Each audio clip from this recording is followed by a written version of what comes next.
जय जिनेन्द्र। आज का लेक्चर शुरू करते हैं।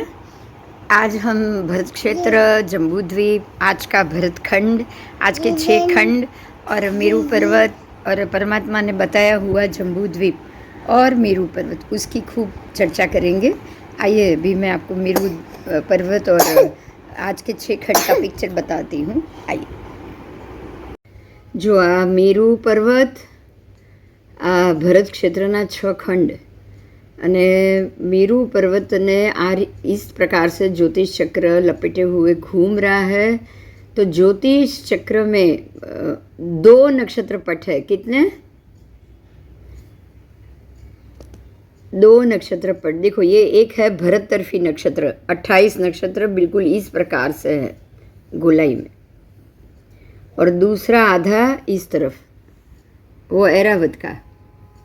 तो ज्योतिष और ऐरावत चक्र के ऐसे ज्योतिष, ये नक्षत्र पट है 28 नक्षत्र: अभिजीत, श्रवण, घनिष्ठा, शतारा, पूर्व भाद्रपद, उत्तर भाद्रपद, रेवती, अश्विनी, भरणी, कृतिका, रोहिणी, फिर बाहर मृगशीर्ष, इधर आर्द्रा, पुनर्वसु, पुष्य, अश्लेषा, मघा, पूर्व फल्गुनी, उत्तर फल्गुनी, हस्तचित्रा, स्वाति, विशाखा, अनुराधा, ज्येष्ठा, मूल, पूर्वाषाढ़ा, उत्तराषाढ़ा। बराबर यहाँ से अभिजीत शुरू होगा, इसी कोने से। तो अभिजीत, श्रवण, घनिष्ठा बराबर इस प्रकार से आधा गोल ऐरावत का। तो ऐसे ज्योतिष चक्र में आओ, ज्योतिष चक्र फिर से बता रही हूँ।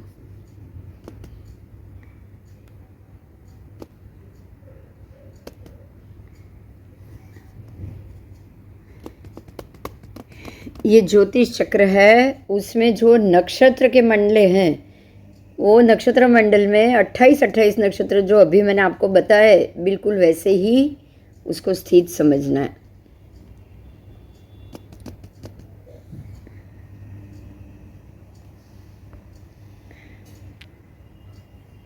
आओ, ये सूर्य मंडल,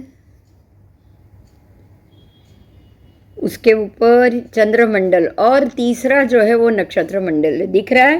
कर्सर है, देखो। हाँ दिख रहा है। तो उसमें ऐसे ही 2 नक्षत्र पट से, अभी जो मैंने आपको 28 बताए, 1 से 28 आधे में, 1 से 28 दूसरे आधे में, तो टोटल 56 नक्षत्र ये नक्षत्र मंडल चक्र में है। और यह 1 से लेके 8 तक ऐसे रोड हम बोल सकते हैं, या राजमार्ग बोल सकते हैं, या उसको नक्षत्र पट बोल सकते हैं, उसको क्रांति वृत्त भी कहा जाता है।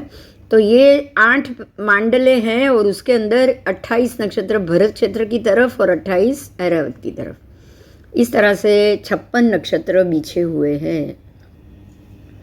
और ये जो भरत क्षेत्र है, इसको थोड़ा देख ले। आओ, ये हमारा जो भरत क्षेत्र है, ऐसे इतना चौड़ा नहीं है, चौड़ाई में बहुत कम है, क्योंकि ऐसे लंबाई में ये 14,000, ऊपर का जो उत्तरार्ध भरत है महा लघु हिमवंत पर्वत की तरफ, वो 14,000 लंबा है, 14,000 योजन। और बाहर का जो एरिया है, दक्षिण भरत का अंत जो लवण की तरफ है, वो मतलब यहाँ का ये जो एरिया, यहाँ से यहाँ पोर्शन देखोगे तो वो 9,700। तो यहाँ 9,700, ऊपर 14,000। तो आप समझ सकते हैं कि ऊपर का पोर्शन ज़्यादा लंबा है, यहाँ का कम। और ऐसा एरिया अगर देखोगे तो सिर्फ 550, 526। उत्तर से दक्षिण देखोगे तो 526। तो इस प्रकार से अगर ये 9,500 हो और ये 526 ही हो, तो बिल्कुल आपको समझ में आ गया कितना कम। अगर ये 10 इंच है तो ये मुश्किल से आधा इंच हुआ, बराबर। ये अगर 10 इंच है पूर्व से पश्चिम, तो ये मुश्किल से आधा इंच हुआ। और ऊपर तो 14 इंच है। अब 14 इंच के सामने ये 525 तो बहुत कम हुआ कि नहीं? हाँ, तो यहाँ से यहाँ ये बहुत कम है। यहाँ भले पिक्चर आपको समझने के लिए बड़ा बनाया है, लेकिन ये एरिया उत्तर से दक्षिण बहुत ही छोटा है, सिर्फ 550 योजन। और पूर्व से पश्चिम बाहर का एरिया 9,500 योजन जितना, अंदर का एरिया 14,000 योजन जितना। तो ये हुआ भरत क्षेत्र का माप। उसमें बराबर मध्य में 9.5 और 14.5 के भी बीच में, 9.5 और 14.5, आप देखो 14.5 में से 9.5 बात करो 526 हो जाएगा, हो गया ना, हो गया। तो अब ये जो 526 योजन आया, यहाँ से यहाँ का जो 526 योजन का एरिया आया, वो एरिया में से बराबर आधे पे ये वैताढ़े पर्वत है। वैताढ़े पर्वत माने आज का जो हमारा हिमवान पर्वत की रेंज, हिमालय पर्वत की जो रेंज है उसको ही कहेंगे वैताढ़े पर्वत। और ये बराबर मध्य से निकल रहा है, गंगा सिंधु पद्मद्र ऊपर लघु हिमवान पर्वत है ये। यहाँ से गंगा नदी 500 योजन आगे तक जाती है, ये 1000 योजन का पद्मद्र 500 आगे तक जाएगी, नीचे गंगा प्रपात कुंड में गिरेगी और नीचे से ही ये बाहर आ जाएगी, यहाँ खंड प्रपात गुफा के अंदर से बाहर निकल के गिरेगी और गिर के ये गंगा निष्कुट में जाके लवण समुद्र में मिल जाएगी। और वहाँ जहाँ ये मिलेगी वहाँ पे मागध तीर्थ है, मागध वरदाम प्रभास, ये 3 तीर्थ है, हम जानते हैं, आप भी जानते हो। मागध वरदाम के पानी लाया जाता है स्नात्र जल के लिए, तो ये यहाँ मागध तीर्थ आया। बराबर ऐसे ही ये है लघु हिमवान पर्वत के पश्चिम भाग से 500 योजन तक सिंधु नदी निकलती है, जाके वो सिंधु प्रपात कुंड में गिरेगी, गिरते ही ये नीचे यहाँ तिमिस्त्रा गुफा में से बाहर आएगी और ये गुफा से जब ये बाहर आएगी और ये सिंधु निष्कुट प्रदेश बनाएगी, तो ये निष्कुट प्रदेश बनाने के बाद ये यहाँ से लवण में, पश्चिम लवण में चली जाएगी और यहाँ पे प्रभास तीर्थ होगा। कौन सा? प्रभास तीर्थ दरिए के अंदर। और जो बराबर मध्य में दक्षिण विभाग है, दक्षिण भारत, वहाँ से जब आप लवण में जाओगे तो वहाँ वरदाम तीर्थ मिलेगा। तो मागध, वरदाम और प्रभास, ये 3 तीर्थ है जो लवण के अंदर है। और ये गंगा निष्कुट, उसके 2 विभाग पड़े, वैताढ़े के उत्तर में भी गंगा निष्कुट, दक्षिण में भी गंगा निष्कुट, और ऐसे ही वैताढ़े के उत्तर में सिंधु निष्कुट और दक्षिण में भी सिंधु निष्कुट। तो ये टोटल 6 खंड हुए। एक तो वैताढ़े के कारण 2 विभाग, उत्तरार्ध भरत, दक्षिणार्ध भरत, और गंगा सिंधु के कारण उत्तरार्ध में भी और 2 विभाग, मतलब 3 विभाग, और दक्षिण में भी 3 विभाग, तो टोटल 6 खंड बने। 6 खंड में से पहला खंड अयोध्या माना जाएगा। पहला खंड ही ये है जहाँ पे 25.5 आर्य देश, बराबर गंगा और सिंधु के मध्य में दक्षिण भारत में, हम बोलते हैं जम्बू द्वीपे दक्षिण भरते, जो हम बोलते हैं वो खंड नंबर 1 अयोध्या। और वैताढ़े के पश्चिम में, वैताढ़े के दक्षिण में खंड प्रपात गुफा, और सिंधु नदी के पश्चिम में, सिंधु नदी के पूर्व में, गंगा नदी के पश्चिम में। तो ऐसे ये पूरा एरिया है खंड नंबर 1, जिसको अयोध्या के नाम से जाना जाता है। और आज के समय में ये जो खंड नंबर 1 है वो एशिया देश है, एशिया।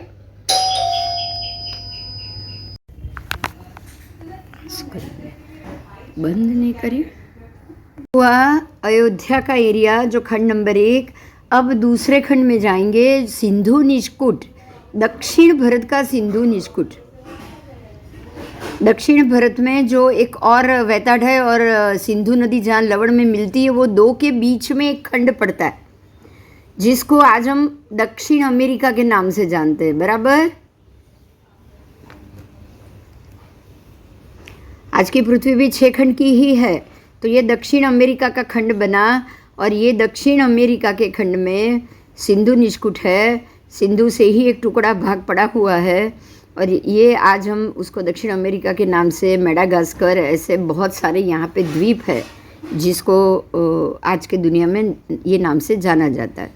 अब ये जो वैताढ़े की रेंज है वो यहाँ अलास्का में ख़त्म होगी, जो 38 डिग्री नॉर्थ से लेके 48 डिग्री नॉर्थ तक जाती है, 42 डिग्री नॉर्थ तक जाती है।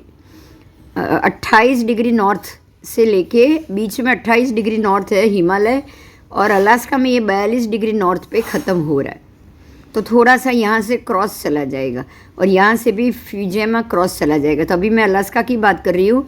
तो अलास्का में जो ये विभाग पड़ रहा है और वहाँ से आप आओगे तो वैताड़े पर्वत और सिंधु ये जो प्रपात कुंड है उस तरफ, ये दोनों के बीच में खंड नंबर 3 पड़ा है। ये है उत्तर अमेरिका, आज का उत्तर अमेरिका, और इसको सिंधु निष्कुट, उत्तर सिंधु निष्कुट कहा जाएगा। ये जो आज हम ये जानते हैं कि बरमुडा ट्रायंगल का भाग ये तिमिस्र गुफा के नीचे आ रहा है, जहाँ पे हमारी नीमग्ना नदी है। ये पहले बात हो चुकी है, फिर से अभी आज मैं समझा रही हूँ, ये नीमग्ना नदी है। और यहाँ से ये बरमुडा ट्रायंगल से ये खंड शुरू होगा, ये निष्कुट शुरू होगा और उत्तर अमेरिका अलास्का पे ये ख़त्म होगा। अमेज़न जंगल सब यहाँ आ रहा है, और ये बर्फ़ी वाला जो एंडिंग आ रहा है वो है लघु हिमवंत पर्वत का अंत। उसके बाद आप आगे आओगे खंड नंबर 4 में, तो 4 नंबर खंड में जो ऋषभकूट पर्वत लिखा है, वो हमारे शास्त्र के हिसाब से यहाँ जो ऋषभकूट पर्वत है, वहाँ हर एक चक्रवर्ती जाके अपना नाम लिखते हैं। जो भी चक्रवर्ती 6 खंड की विजय करेगा वो यहाँ आके अपना नाम लिखेगा, इसलिए यहाँ ऋषभकूट पर्वत है। और ये बिल्कुल ये लघु हिमवान की तलेटी में है। और ये एरिया आज तो पूरा बर्फ़ से ढका हुआ है, क्योंकि यहाँ 60 डिग्री नॉर्थ से लेके 90 डिग्री नॉर्थ, कम से कम 80 से 90 डिग्री, 10 डिग्री तो कोई जा ही नहीं पाता है। 80 नॉर्थ से 90 नॉर्थ तक का एरिया ये बर्फ़ का है। उसमें तो आज कोई भी व्यक्ति उधर जा नहीं सकता है, क्योंकि वो पूरा बर्फ़ से जाम है, जिसको उत्तर ध्रुव बोलते हैं। ठीक है, ग्रीनलैंड बोला जाता है। उधर ऊपर जो लंदन का जो कुछ एरिया है वहाँ तक कि हम जा सकते हैं, उससे आगे हम नहीं जा पाते हैं। तो ये एरिया हुआ आपका आर्कटिक खंड। ठीक है, इसको आज आर्कटिक खंड बोलते हैं। और ये उसके नीचे वाला जो एरिया है खंड नंबर 4, वो है यूरोप। यूरोप आपको पता है, नॉर्वे, आप नॉर्वे एंड तक जा सकते हो, उससे ऊपर आप आगे नहीं जा सकते। तो ये कम से कम 10,000 फीट की ऊंचाई आ गई यहाँ तक। तो यहाँ से यहाँ की ऊंचाई ज़्यादा होती है। तो ये हुआ खंड नंबर 4। अब आओ खंड नंबर 5 पे। ये है गंगा निष्कुट, उत्तरार्ध भरत क्षेत्र का, और वैताड़े पर्वत और गंगा निष्कुट के बीच में ये भाग पड़ रहा है खंड नंबर 5, जिसको जापान के नाम से हम जानते हैं। यहाँ भी एक आपको खंड प्रपात गुफा है, नीचे नीमग्ना नदी है, तो यहाँ पे भी आपको एक ट्रायंगल मिलेगा, उसका नाम है ड्रैगन ट्रायंगल। ठीक है, ड्रैगन ट्रायंगल है आज भी। अंदर सारी बोट, स्टीमर, एरोप्लेन सब खींच के चले जाते हैं, कहाँ जाते हैं मालूम ही नहीं पड़ता है, क्योंकि बराबर इसके नीचे 6 योजन ऊंचाई है ये वैताड़े पर्वत की। और 6 योजन ऊंचाई के बाद नीचे से शुरू हो जाएगा रत्नप्रभा नारकी का अवकाश अंतर, जिसको ब्लैक होल कहा जाता है। हमारे शास्त्र में उसका पाठ है रत्नप्रभा नारकी का आकाशखंड और उसका अवकाश अंतर, मगर यहाँ पे आज हम उसको ब्लैक होल के नाम से जानते हैं। बिल्कुल 6 योजन नीचे ही ये शुरू हो जाता है। तो पानी से ही ये ब्लैक होल नीचे जाता है, पानी से ही सारी चीज़ खींची जाती है। आपको वहाँ खुली ज़मीन नहीं मिलेगी, लेकिन नीमग्ना नदी जो हमने शास्त्र में बोली है वही नदी, और वही नदी सारी चीज़ नीमग्ना नीचे की तरफ खींच लेती है, और नीचे खींच के ये ब्लैक होल में चला जाएगा। ब्लैक होल यानी कि हमारा अवकाश अंतर। तो अगर उसमें कोई चीज़ चली गई तो वो तो बाहर आने का संभव ही नहीं है। जो भी चीज़ वैक्यूम की तरह उधर चली जाती है वो ख़त्म हो जाती है, वो पुद्गल में पार्टिकल होके वो विलीन हो जाएगा। कोई भी इंसान होगा या प्लेन होगा या जहाज होगा, जो भी होगा, वो सारे उसके पुद्गल पार्टिकल बन के वो विलीन हो जाएंगे। तो यहाँ पे नीचे बरमुडा ट्रायंगल है, जो हर चीज़ को नीचे वैक्यूम करके खींच के नीचे अंदर ब्लैक होल में यानी रत्नप्रभा के अवकाश अंतर तक वो डाल देता है। आगे जाएंगे तो ये जापान खंड है, और ये जो रेंज है जो यहाँ 42 डिग्री नॉर्थ पे ख़त्म हो रही है, यही रेंज इस तरफ 42 डिग्री नॉर्थ पे यहाँ पे ही ख़त्म होगी, नॉर्थ के एंड में, ईस्ट और नॉर्थ के एंड में। तो 42 डिग्री तक जब ये यहाँ जाएगी, यहाँ फ्यूजियामा पर्वत रेंज के नाम से जानी जाती है। क्या नाम से? फ्यूजियामा। ये है फ्यूजियामा पर्वत रेंज जो जापान में एंड हो रही है, यहाँ से यहाँ तक। तो ये हुआ जापान का एरिया। अब आओ नीचे जो गंगा निष्कुट है, वैताड़े पर्वत और दक्षिण में गंगा जहाँ मागरतीज में मिलती है, उससे पहले का ये निष्कुट एरिया है, खंड नंबर 6, ये ऑस्ट्रेलिया न्यूजीलैंड का एरिया बना है। तो इस प्रकार से हमारे 6 खंड, आज का 6 विश्व, यही पृथ्वी है, यही 6 खंड है। पृथ्वी निश्चित रूप से ज़मीन में टिकी हुई है, निश्चित रूप से, उसमें कोई शंका ही नहीं, इसमें कोई शंका नहीं। हमारी पृथ्वी बराबर ऐसे ही ज़मीन पे है, क्योंकि आप उत्तरार्ध भारत से निकलोगे, यानी कि आप यहाँ के जापान से अगर आपको अलास्का पहुँचना हो तो पूरा फ्लाइट लेके 24 घंटे लेके ऊपर के पूरे एरिया से ही जाना पड़ता है। आप अगर वो राउंड होता और पीछे की तरफ सिर्फ 5000 या 5500 किलोमीटर का एरिया है, तो मगर वो आप क्रॉस नहीं कर सकते, आज भी नहीं कर सकते, फ्लाइट से भी नहीं जा सकते, क्योंकि अगर रास्ता होता तो आप जाएंगे ना, अब रास्ता ही नहीं, आप कैसे जाओगे? उसके लिए आपको जापान से निकल के यूरोप और उसके ऊपर के देशों से होके ही आपको अलास्का तक पहुंचना है, उससे पहले नहीं। तो ये तो हम सब जानते हैं। तो ये इस प्रकार से आज हमने ये 6 खंड पढ़ ली। बोलो कोई प्रश्न? हमारे जो 5 वर्ष का पंचांग बनेगा ना, दक्षिणायन और उत्तरायण के आवर्तन, सूर्य के दक्षिणायन उत्तरायण, सूर्य 6 महीना दक्षिणायन में रहेगा, 6 महीना उत्तरायण में रहेगा। तो 6 महीने में कम से कम 6 पूनम और 6 अमास होगी। 6 महीने में 6 पूर्णिमा, 6 अमावस होगी, तो 12 आवर्तन पूर्णिमा के बनते हैं। और जब वो उत्तरायण में वापस आता है तभी भी 12 आवर्तन। तो ऐसे 24 पर्व, साल के 24 पर्व होते हैं। कितने होते हैं? इसको पर्व कहा जाता है। पर्व यानी कि पूर्णिमा पर्व, अमावस्या पर्व, जो पर्व पक्ष खत्म करता है उसको पर्व कहा जाता है। तो एक साल के 12 पूनम 12 अमास हो गए। तो एक सबसे पहला उसमें, ये तो सूर्य के हिसाब से अयन 6 महीने का सूर्य का होता है। चंद्र का कितना अयन होता है मालूम है? चंद्र का 15 दिन में एक अयन खत्म होगा। कितने दिन में? 15। एक पक्ष मतलब चंद्र का एक अयन, एक पक्ष मतलब चंद्र का एक उत्तरायण, और दूसरा पक्ष माने उसका दक्षिणायन। तो चंद्र तो एक ही महीने में उसका एक पूरा अयन खत्म करेगा, दोनों अयन खत्म करेगा। जब सूर्य को अपने दोनों अयन खत्म करने में 1 वर्ष लगता है। समझ में आया? हाँ, तो 1 वर्ष सूर्य के 1 वर्ष में हाँ, जो फरीदी समझाऊ। चल, चंद्र का 15 दिन के अंदर आधा नक्षत्र पट क्रॉस हो जाएगा ना। देखो हमारा 28 नक्षत्र है बराबर। लगभग चंद्र को एक नक्षत्र में 1 दिन लगता है। कोई नक्षत्र में 12 घंटे, तो कोई नक्षत्र में 36 घंटे, और कुछ नक्षत्र में, बाकी के 15 नक्षत्र में 24 घंटे। तो टोटल 28 नक्षत्र वो 28 दिन में तो क्रॉस कर लेगा। तो जब 28 दिन के अंदर वो एक क्रॉस कर लेता है 28 नक्षत्र, तब एक पूनम एक अमास दोनों आएगी। 29 दिन में तो आ जाती है बराबर। तो 29 दिन में एक पूनम एक अमावस दोनों आ गई। मतलब कि सूर्य का एक पर्व में चंद्र का एक पर्व खत्म हुआ, यानी कि एक पूर्णिमा खत्म होती ही एक पर्व खत्म हुआ, तो वो हो गया चंद्र का पूरा उत्तरायण। समझ में आया? और दूसरा पक्ष में अगर उसने शुक्ल पक्ष में उत्तरायण किया है तो वध पक्ष में वो कर लेगा दक्षिणायन। ये भी समझ में आ गया? तो मतलब हाँ, दूसरे 15 दिन। हाँ, तो मैंने आपको अभी थोड़ी देर पहले आपको ये बताया, दोनों के नक्षत्र पट, भरत का नक्षत्र पट और ऐरावत का नक्षत्र पट, राइट? अभी थोड़ी देर पहले आपने देखे ना 28 नक्षत्र। आओ फिर से बताती हूँ। ये 28 नक्षत्र देखे ना,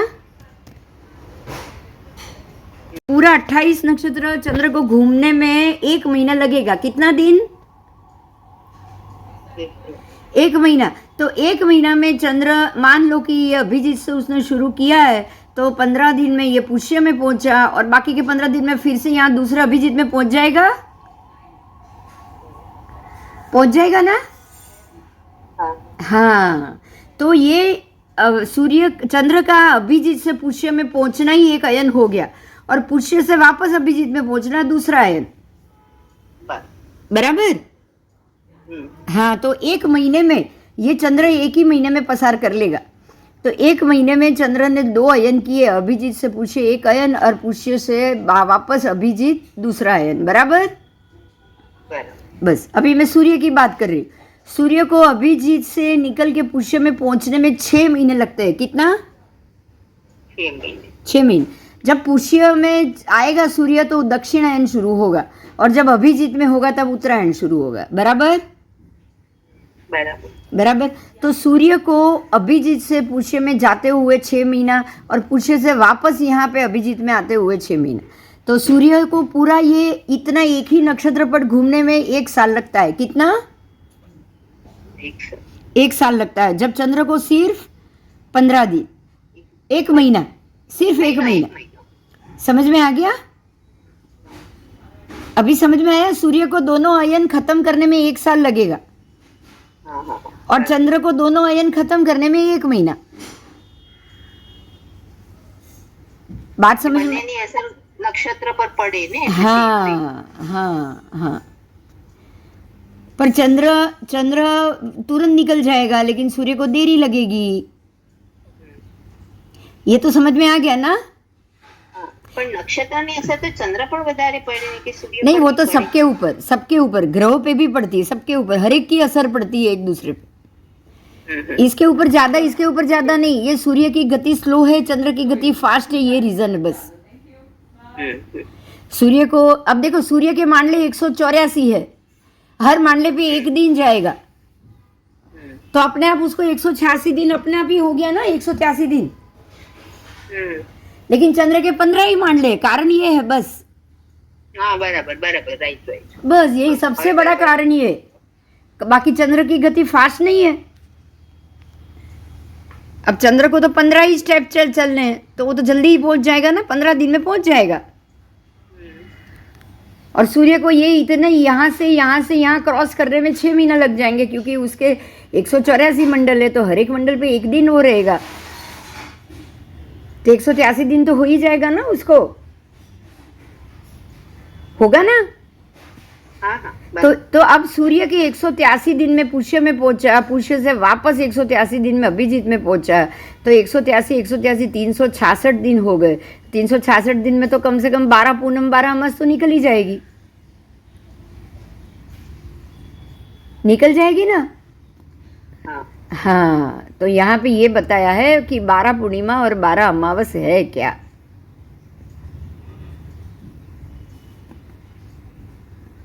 बारह पूर्णिमा केम ने 6 पूर्णिमा આવશે ને, 6 પૂર્ણિમા ને 12 અમાસ 184 નહીં, હું 1 વર્ષની વાત કરું, આખા. હા, 1 વર્ષ, આખા 1 વર્ષમાં તો 12 આવશે ને? હા, 12 આવશે. હા, હવે 1 વર્ષમાં 12 આવે તો 1 વર્ષમાં 12, તો ટોટલ 5 વર્ષના 12 પંચા 60 થવી જોઈએ. પણ 60 સૂર્યમાસ થયા, ચંદ્રમાસ 62 થયા, તો 62 થશે ને? 2 અધિક માસ વધારે થયા. હા, એટલે 62 પૂર્ણિમા અને 62 અમાવસ્યા, બરાબર? અધિક માસ દર 5 વર્ષે આવે, કેટલી? અધિક મહિના દર 5 વર્ષમાં 2 આવે. 5 વર્ષમાં 2 આવે. 5 વર્ષમાં 2 આવે, એટલે લગભગ 2.5 વર્ષે એક અધિક મહિનો આવે,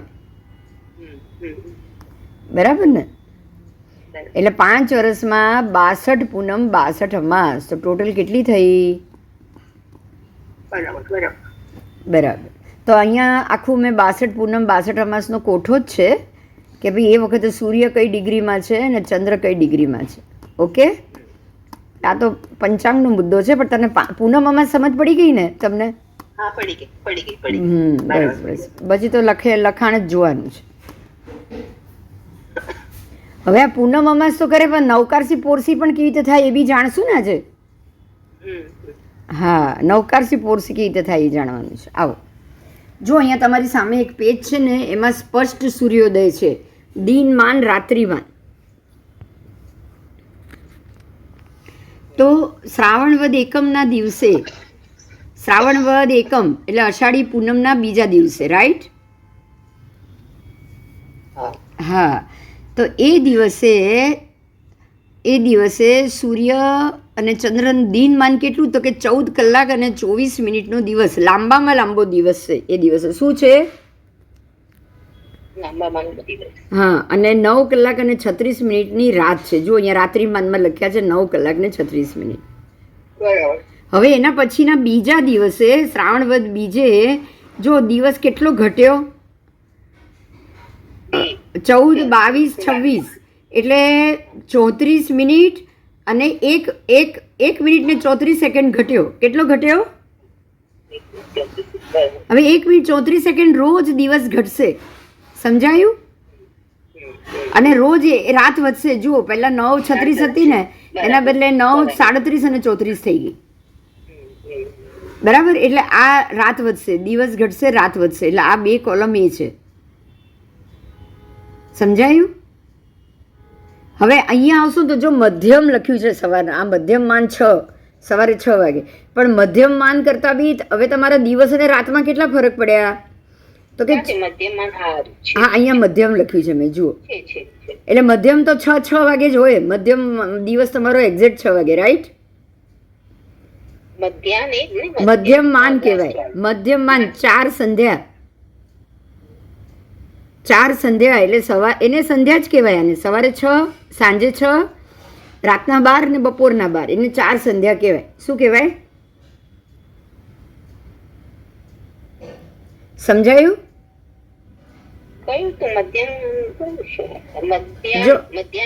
જો ખાલી મધ્યમ લખ્યું છે, જો મારો કર્સર છે ત્યાં.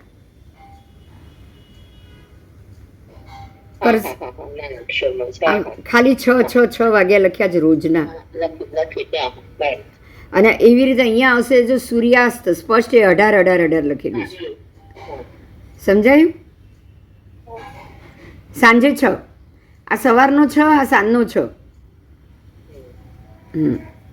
એટલે હવે દિવસ ઘટતા ઘટતા અને રાત વધતી બંને સરખા ક્યારે થશે? બરાબર 6 મહિને, બરાબર 6 મહિને સરખા થશે ને? હવે દિવસ આટલો ને રાત આટલી. આવો આપણે એને બરાબર જોઈ લે. આવો,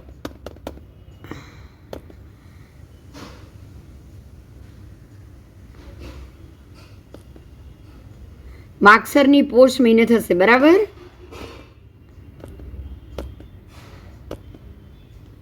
જો મા વદ, પોષ સુધી પૂરું થયું, પોષની પૂનમ, હવે મા વદ. જો અહીંયા આખું તમે જોશો તો જો 9:46 દિવસ થઈ ગયો અને 14 અને 13 રાત થઈ ગઈ. જોયું?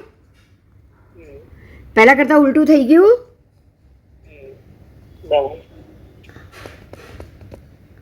પહેલા કરતા ઉલટું થઈ ગયું ને અહીંયા. હવે દિવસ નાનામાં નાનો અને રાત મોટામાં મોટી થઈ ગઈ. તો બાકીના 6 મહિનામાં ઉલટું થાય. હવે પાછા બંને સરખા બી થાય. પાછા વચ્ચે બરાબર બંને સરખા થશે. તો આવી રીતે દિવસ અને રાત નાની મોટી ચાલ્યા કરે. એના ઉપરથી આપણો નવકારસીનો ટાઈમ અને આ બધો ટાઈમ આપણને મળે. સમજાય છે? તો એ રીતે દિવસ રાત નક્કી થાય. એટલે આ શાસ્ત્ર પાઠ છે કે દિવસ અને રાત ક્યારે સરખા. તો 2 પૂર્ણિમા, ચૈત્રી પૂનમ અને આસો પૂનમે દિવસ રાત સરખા થાય. સમજાય? અને અષાઢી પૂનમ અને પોષની પૂનમે, અષાઢી પૂનમે મોટામાં મોટો દિવસ, નાનામાં નાની રાત. અને પોષની પૂનમે નાનામાં નાની રાત અને મોટામાં મોટો દિવસ. સમજાય છે? હા, ટોટલ ઉલટું. આવો ચલો, આપણે આકૃતિ સમજી લીધી. હવે એના પછી જઈએ. જો સૂર્યના કેટલા માંડલા જુઓ? 184. ખ્યાલ આવે છે કેટલા છે?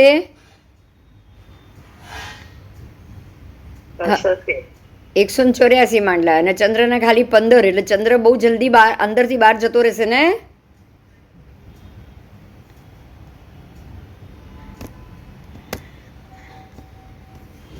આવો ચલો, થોડી વાર પહેલાં જે ચર્ચા કરીને એ ચર્ચા કરીએ. મેં તમને કીધું ને હિમવાન પર્વત,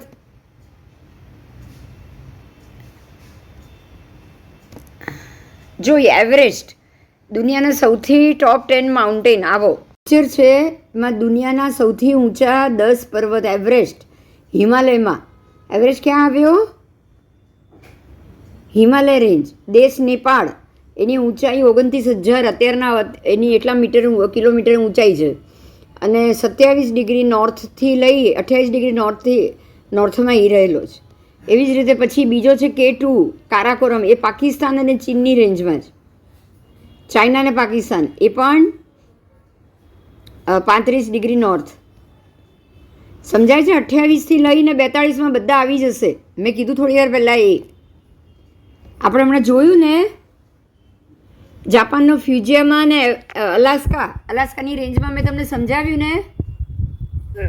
હા, તો જો તમને અહીંયા આ જ્યાંથી ગંગા અને સિંધુ નીકળે છે ને બે નદીની વાત છે. તમને ખાલી નેપાળ અને પાકિસ્તાન મળશે. જો લાહોદ છે તો નેપાળ અને તિબેટમાં, માકુલુ તો કે નેપાળમાં તિબેટમાં, યુયુ 8મો છે તો એ નેપાળ અને તિબેટમાં છે, ધોલાગીરી પર્વત એ નેપાળમાં, માનસલુ એ નેપાળમાં, નંગા પર્વત એ પાકિસ્તાનમાં અને અન્નપૂર્ણા એ પાકિસ્તાન. તો તમને અહીંયા બધા પાકિસ્તાન અને નેપાળની વચ્ચે જ મળ્યા. આજના ટોપ 10 માઉન્ટેન ક્યાં મળ્યા? નેપાળ અને પાકિસ્તાનની વચ્ચે. તો પાકિસ્તાન સિંધ પ્રદેશમાં સિંધુ નદી નીકળશે માઉન્ટેનમાંથી અને નેપાળ અને તિબેટમાં ગંગા નદી નીકળશે કે નહીં? હા, જો તમને હવે આ જ વસ્તુ અહીંયા સમજાવું. આવો,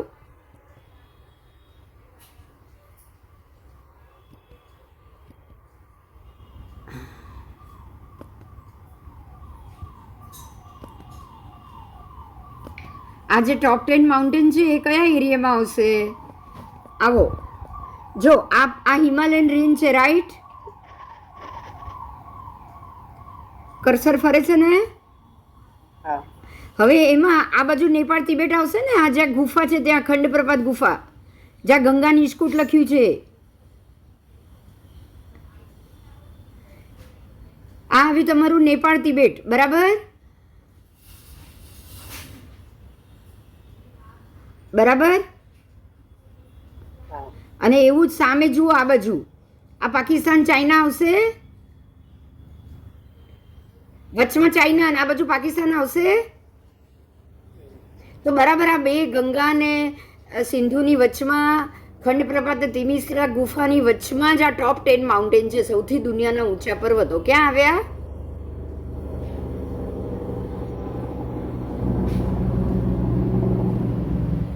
બરાબર 28 થી 32 ડિગ્રી નોર્થ. બરાબર.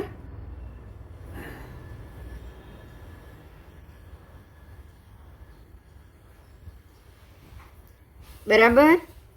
એટલે આપણા માટે સૌથી સરસ એ સાબિત થાય છે કે આ વૈતરણી પર્વતમાં 10 જે સૌથી એની 11 કૂટ વૈતરણી પર્વતના 9 કૂટ કીધા છે ને, 9 શિખર કૂટ, એ 9માં શાશ્વતા જિનબીમ છે. શું છે? તો શાશ્વતા જિનબીમ તો ગંગા અને સિંધુ શાશ્વત પ્રદેશમાં જ મળશે ને. આ બાકીના અશાશ્વતમાં હશે? બોલો, હોઈ શકે?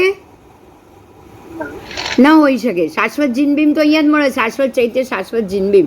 અને વૈતરણી પર્વતમાં જે વિદ્યાધર શ્રેણી છે એની અંદર જ આ બધા કૂટમાં ને અહીંયા જ વિદ્યાધર શ્રેણી પણ છે, તો એ પણ આપણા શાશ્વત પ્રદેશમાં જ મળશે. રાઈટ? સમજાયું? તો આ ટોપ 10 માઉન્ટેન પણ આટલા જ એરિયામાં છે. બરોબર ને? હવે જેમ જેમ જેમ જેમ આ પ્રદેશ નાનો થતો જાય છે, માંડલા નીચે ઉતરતા જાય છે, પાણી અંદર આવતું જાય છે, એમ પ્રદેશ નાનો થતો જાય છે. રાઈટ? પર્વતો પણ નાના થતા જાય છે ને. બાકી અત્યારે 28,000 29,000 કિલોમીટરની હાઈટ ત્યારે હોય તો પછી 3 ગાઉના લોકોને ચડતા વાર કેટલી? બોલો, વાર લાગે? ના લાગે ને. અહીંયા અષ્ટાપદ પર આદેશ્વર દાદા નિર્વાણ પામ્યા તો કેટલી બધી વાર ગયા હશે. અષ્ટાપદ પર્વત અહીંયા જ આવ્યો, પાકિસ્તાન ચાઇનામાં. જો અહીંયા ટોપ 10 માઉન્ટેનમાં તમને એમાં લખેલું છે, જુઓ.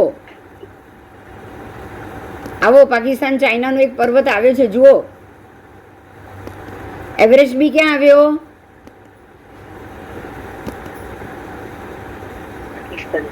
હિમાલય નેપાળમાં અને પાકિસ્તાન ચાઇનામાં આ K2 કારાકોરમ છે કે નહીં? 28,250ની હાઈટ વાળો. હા હા, એટલે આ અષ્ટાપદ પણ ત્યાં જ આવ્યો. હવે અષ્ટાપદ જો ત્યાં આવ્યો હોય તો પછી એ 500 ધનુષની કાયાવાળાને ચડતા વાર લાગે? એમાં વાર લાગી હોય? બોલો, વાર લાગે જ નહીં. એ લોકો ફાસ્ટ ચડી શકે. અત્યારે આપણને વાર લાગે, ભાઈ એ લોકોની તો કાયા બી મોટી હતી એટલે જલ્દી ચડી શકતા હતા. અને આપણે અત્યારે તો પર્વતો પર્વતો બધું જ નાનું થઈ રહ્યું છે. અંદરથી બધા જીવો વિખેરાઈ રહ્યા છે. પૃથ્વીકાયના જીવો વિખેરાતા જાય એમ પર્વત નીચે નાના થતા જાય. સમજાય છે? હા, ચાલ. હવે આપણે આપણા 25.5 આર્ય દેશ બી આજે જોવાના છે. આવો, હિમાલયથી નેપાળ અને પાકિસ્તાનની વચ્ચેનો એ હું બોલું છું, સાંભળો. અત્યારના સમયમાં દુનિયાના સૌથી ઊંચા 10 પર્વતના આ નામ છે અને આ લિસ્ટ છે એનું.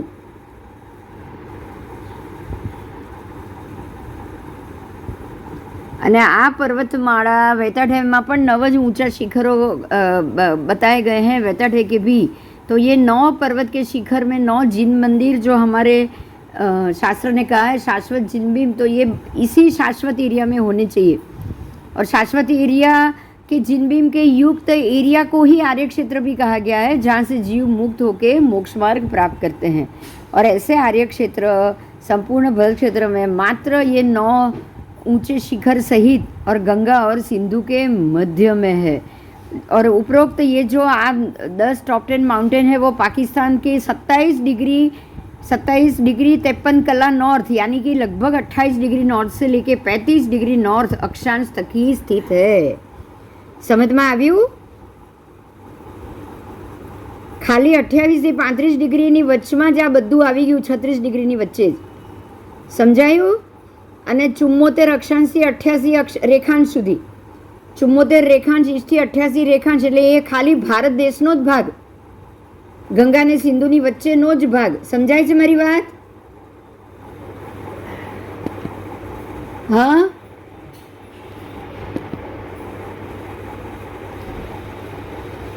આવો. આજે ડિગ્રી બોલી ગઈ ને, આ એરિયા છે નોર્થની 78 થી લઈને 88 સુધી, એટલે ભારત 72 થી લઈને 88 એટલે ભારતનો ભાગ. અને આ આવ્યો તમારો અહીંયાથી અહીંયા સુધીનો.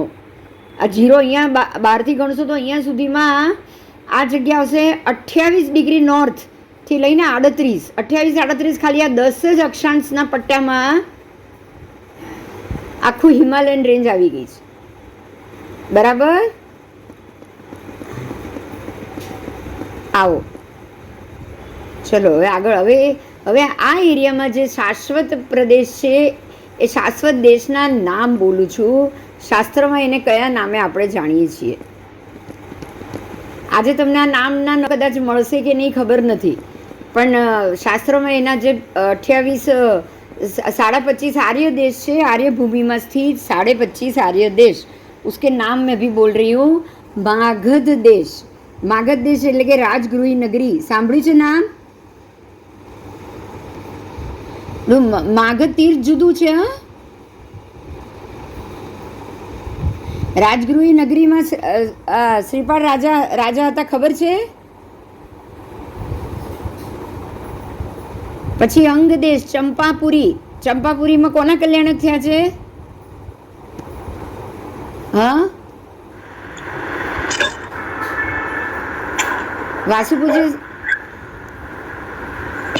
વાસુપૂજ્ય સ્વામીના ચંપાપુરીમાં કલ્યાણક થયા. આ બધી કલ્યાણક ભૂમિઓ છે. 5 કલ્યાણક છે. હા, 5 કલ્યાણક ચંપાપુરીમાં. એને અંગ દેશના નામે જાણાતું હતું. અંગ દેશ સાંભળ્યું છે ને મહાભારતમાં? અંગ, બંગ, કલિંગ. અંગ દેશ કોને સોંપાયેલો એ વખતે યાદ છે? કોણ હતું અંગ દેશનો રાજા મહાભારતમાં? ખ્યાલ છે કોઈને? કર્ણ હતો. કોણ હતું?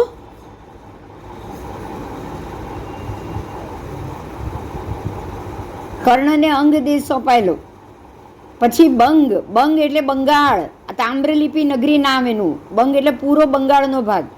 નદી, વિદેહ નદી અને કૌશલ નગરીનું, વિદેહ નગરી અને કૌશલ નગરીનું વિભાજન કરતી હતી ગંડકી નદી એ વખતે. પછી કાશી દેશ એટલે કે વારાણસી નગરી, આજની વારાણસી અને કાશી. પછી કલિંગ દેશ, કાંચનપુરી નગરી તરીકે જાણીતી હતી એ વખતે.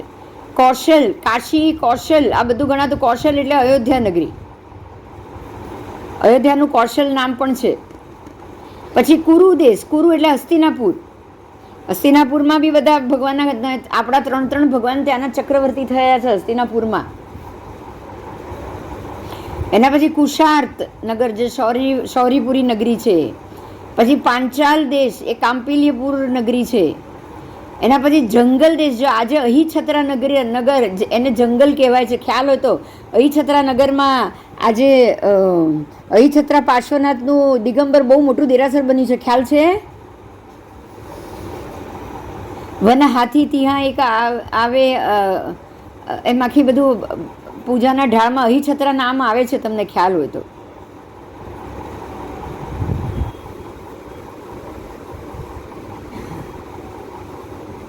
એના પછી વિદેહ દેશ, વૈદેહી મિથિલા નગરી, વૈદેહી સીતા, ત્યાંની રાજકુમારી સીતાનો જન્મ વિદેહનો છે.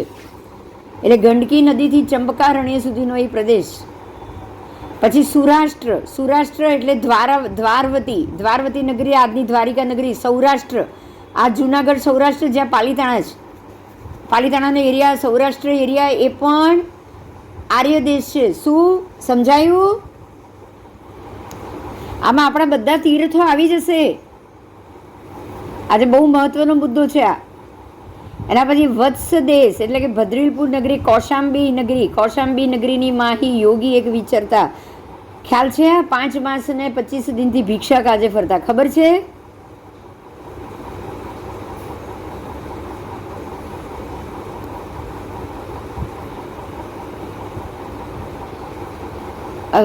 આનું જે ચંદનબાળાનું જે થયો છે કલ્યાણ, ચંદનબાળાનું પરમાત્માને પારણું કરાવ્યું ત્યાંનો છે.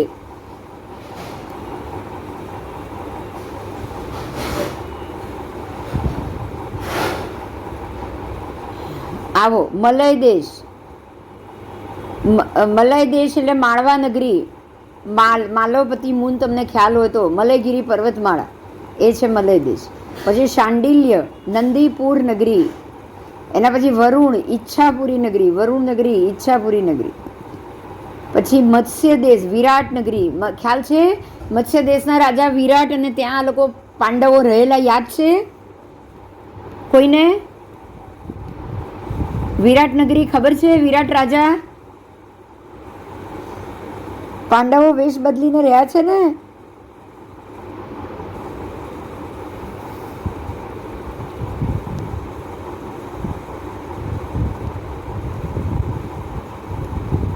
પછી ચેદી નગરી, ચેદી રાજા, બુંદેલખંડ, શુક્તિમતી નગરી નામ કહેવાતું હતું એને પણ. દશાર્ણ એટલે મૃત્તિકાવતી, દશાર્ણના રાજા આ પણ નામ આવેલું છે, ફેમસ છે. એના પછી સિંધુ, સિંધુ દેશ, સિંધ પ્રદેશ, સિંધ દેશ, જ્યાંના રાજા વીતભયપુર નગરી, જ્યાંના રાજા બાહુબલી હતા, ખ્યાલ છે? બલુચિસ્તાન, સિંધ પ્રદેશ. પછી સૌવીર એટલે કે મથુરા નગરી, મથુરા નગરી, સૌવીર નગરી એટલે મથુરાનો રાજા કંસ. એના પછી શૂરસેન નગરી, અપાપાપુરી, અપાપાપુરીમાં એ કલ્યાણ જ થયા છે, ખ્યાલ છે? જેમ પાવાપુરી છે એમ અપાપાપુરી છે, ખ્યાલ છે? અપાપાપુરી એ જ પાવાપુરી છે. એટલે શૂરસેન નગર અને અપાપાપુરી નગરી એટલે ત્યાં કલ્યાણ જ થયા છે, એ જ કહું છું. એના પછી માસપુરાવર્ત, માસપુરાવર્ત એટલે ભાંગીપુર નગરી. પછી કુણાલ એટલે શ્રાવસ્તી નગરી, શ્રાવસ્તીના સાહેત માહેત એટલે કે આજે સાહેત માહેત ખંડ તરીકે ઓળખાય છે.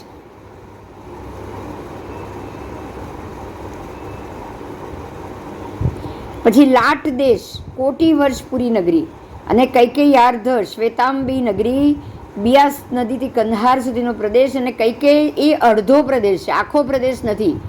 કૈકેયી એટલે કે જાનો કૈકેયી જાની હતી, કૈકેયી જાની રાજકુમારી હતી, એ દેશ કૈકેયી નગર, અને એનો અડધો પ્રદેશ છે એ તમારો 25.5 આર્ય દેશમાં આવે છે, પૂરો નહીં.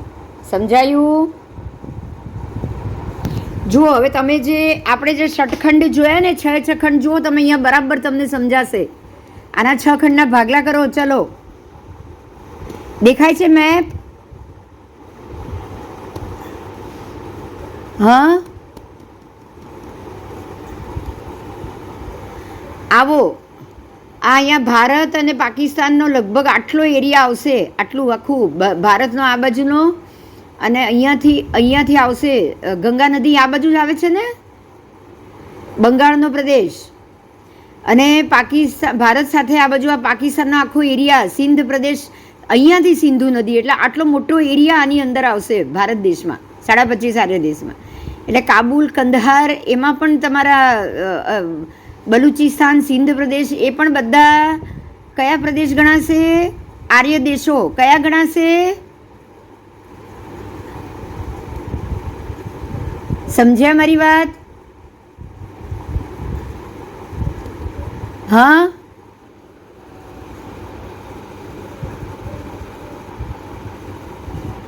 એટલે આ જે વિભાગ પડ્યા છે એ તમારા ભારત દેશની અંદર, ભારતની પૂર્વમાં બંગાળના ઉપસાગરથી આ વિભાગ ગણાશે, અને એ આ બાજુ આખું ખંભાત, એનો અખાત, આ બધું જ આવી ગયું. એટલે આજના તમારા સિંધ પ્રદેશ, બલુચિસ્તાન, સિંધ, કાબુલ, કંદહાર, ટર્કી, આ બધા એરિયા સુધી સિંધુ નદી આવશે. એટલે આખો બીજો જે વિભાગ છે છેક અહીંયા સુધી આવશે. ઓકે, સમજાયું? હા. અને એટલે જ તમે જુઓ તો ભારતથી આ બાજુ ચાઇના છોડીને આ સાઈડના જ એરિયામાં, ભારતથી જરાક જ આ બાજુ જાપાન તરફ જ ખંડ પ્રપાત ગુફા આવી ગઈ, અને એમાં જ ડ્રેગન ટ્રાયેંગલ આવી ગયો, અને બીજી બાજુ છેક આ બાજુ દક્ષિણ અમેરિકા સુધી, ઉત્તર અમેરિકાના કોર્નરમાં જ્યાં બર્મુડા ટ્રાયેંગલ આવ્યો, એટલે બર્મુડા ટ્રાયેંગલથી ડ્રેગન ટ્રાયેંગલ, એ આખો વિભાગ વચ્ચેનો ભાગ આવશે નીચેનામાં, દક્ષિણ ભારતમાં. સમજાયું? સમજાયું? એટલો મોટો તમારો આ 25 આર્ય દેશનો ખંડ છે, કંઈ નાનો એરિયા નથી, એટલો મોટો એરિયા હતો જ્યારે હતો ત્યારે. અત્યારે તમે અયોધ્યાનું બધું કેવડું નાનું થઈ ગયું, અત્યારે તો એટલા એક અયોધ્યામાં અત્યારે આખું ભારત દેશ આવી ગયો છે. બોલો, આવ્યો છે કે નથી આવ્યો? આ વાત સમજાય છે?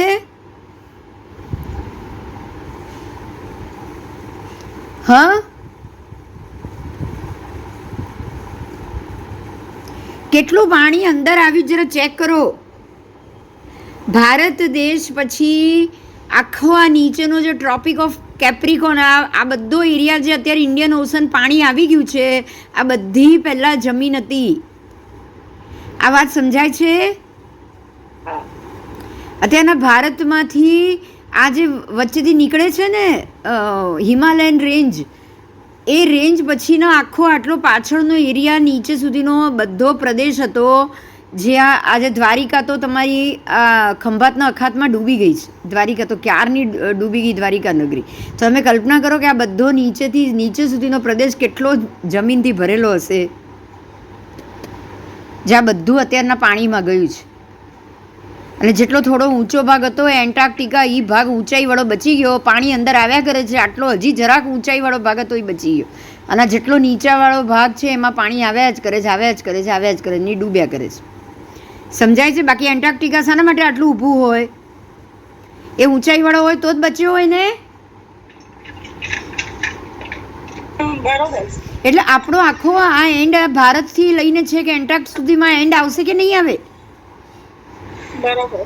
એટલે બાકી એટલે તમે ખાલી જસ્ટ તો કલ્પના કરો બસ. એના પછી લવણ આવશે. અહીંયા સુધી તો હજી આ લવણનું પાણી અંદર આવ્યું, લવણ તો આની બહારના એરિયામાં આવશે. બરાબર? લવણ તો એન્ટાર્કટિકાની બહારના એરિયામાં આવશે. જગતી આ લવણનું જ પાણી આવ્યું. જગતીમાં નીચે કાણા પડ્યા એટલે પાણી અંદર આવ્યું. પણ આ એન્ટાર્કટિકાની ભૂમિ છે ત્યાં સુધી તો હજી તમારી જમીન ખરી ગઈ નહીં ભરત ક્ષેત્રની? હા એ જમીન છે. એટલી ભરત ક્ષેત્રની જમીન છે એટલે હવે ખ્યાલ આવે છે ભરત ક્ષેત્રનો કેટલો બધો ભાગ પાણીમાં ડૂબી ગયો. બોલો આ વાત સાચી છે કે નહીં?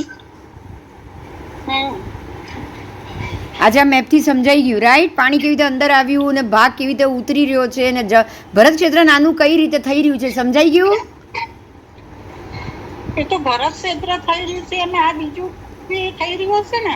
બધું જ નાનું થઈ રહ્યું છે ને. અહીંયા સુધી તો બધું પાણી ધીમે ધીમે અંદર જ ઉતરી રહ્યો છે ને. જો આમાંથી પણ શું છે અત્યારના આ તમારા આંદામાન નિકોબાર ઓસ્ટ્રેલિયા આ બધું બી ક્યારે પાણીમાં ઉતરી જશે ખબર પડશે? બોલો. મેડાગાસ્કર આ બાજુનો પણ એરિયા, સાઉથ ઓશન, બ્રાઝિલ આ બધાને પાણીમાં લઈ લેશે. ખબર બી નહીં પડે કે ક્યારેય ડૂબી જશે. રાઈટ? એટલું પાણી અંદર આવી જ જવાનું છે છેક સુધીમાં, છઠ્ઠા આરાના અંત સુધીમાં. ભારતના અમુક એરિયા છે કે અહીંયા સુધી પહોંચતા એને વાર લાગશે કારણ કે આ ભાગ તો ઊંચાઈ પર આવી ગયો. એટલે સમજવાનું એ જ છે ભાઈ કે 25.5 આર્ય દેશ છોડો, બાકીના બધા પ્રદેશો આ બાજુના પાણીમાં આવી જશે ચારે બાજુથી અને ઉપરના ભાગમાં કાદવ કીચડવાળી ભૂમિ થઈ જશે. સમજાય છે? છઠ્ઠા આરામાં શું થશે?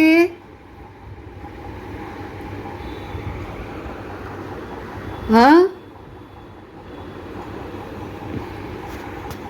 આ આજનો આપણો 6 ખંડવાળો મેપ જે ઘણું બધું સમજાવી જાય છે. રાઈટ?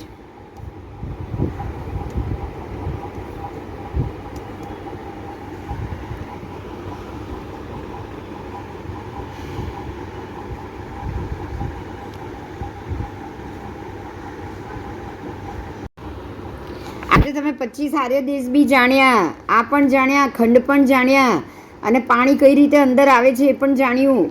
किस तरह से पानी अंदर आ रहा है, जमीन आपकी नीचे पानी में डूबती जा रही है और वापस धीरे धीरे जब यही नागकुमार देव आके पानी उलेच के बाहर निकाल देंगे तो ये सारी भूमि वापस खुल जाएगी. बराबर? और प्रदेश रहने के लिए योग्य हो जाएगा जब वो समय आएगा, तब जब उनको वैसी आज्ञा दी जाएगी तब ये पूरा प्रदेश वापस जमीन की जमीन बाहर आ जाएगी और पानी सारा लवण समुद्र में वापस फेंक दिया जाएगा. आओ, तो आपके 25.5 आर्य देश यहाँ से जापान के ये एरिया से ये खंड प्रपात गुफा के से लेके तिमिस्रा गुफा तक का ये पूरा यहाँ से यहाँ तक का एरिया आ गया. ये पूरा एशिया खंड है आपका. यहाँ एशिया खंड है. जम्बू द्वीपे भरत खंडे दक्षिण भरते, मतलब ये पूरा दक्षिण भरत. भरत तो पूरा ही है, भारत देश भरत नहीं है. ये बात क्लियर हो गई आज?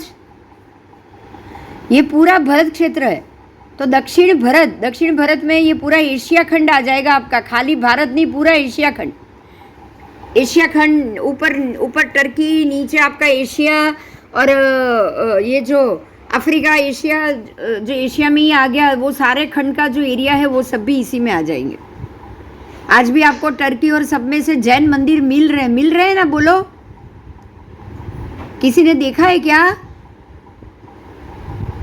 जमीन खोदने पे टर्की में से 24 तीर्थंकर परमात्मा के पट सब मिले कि नहीं?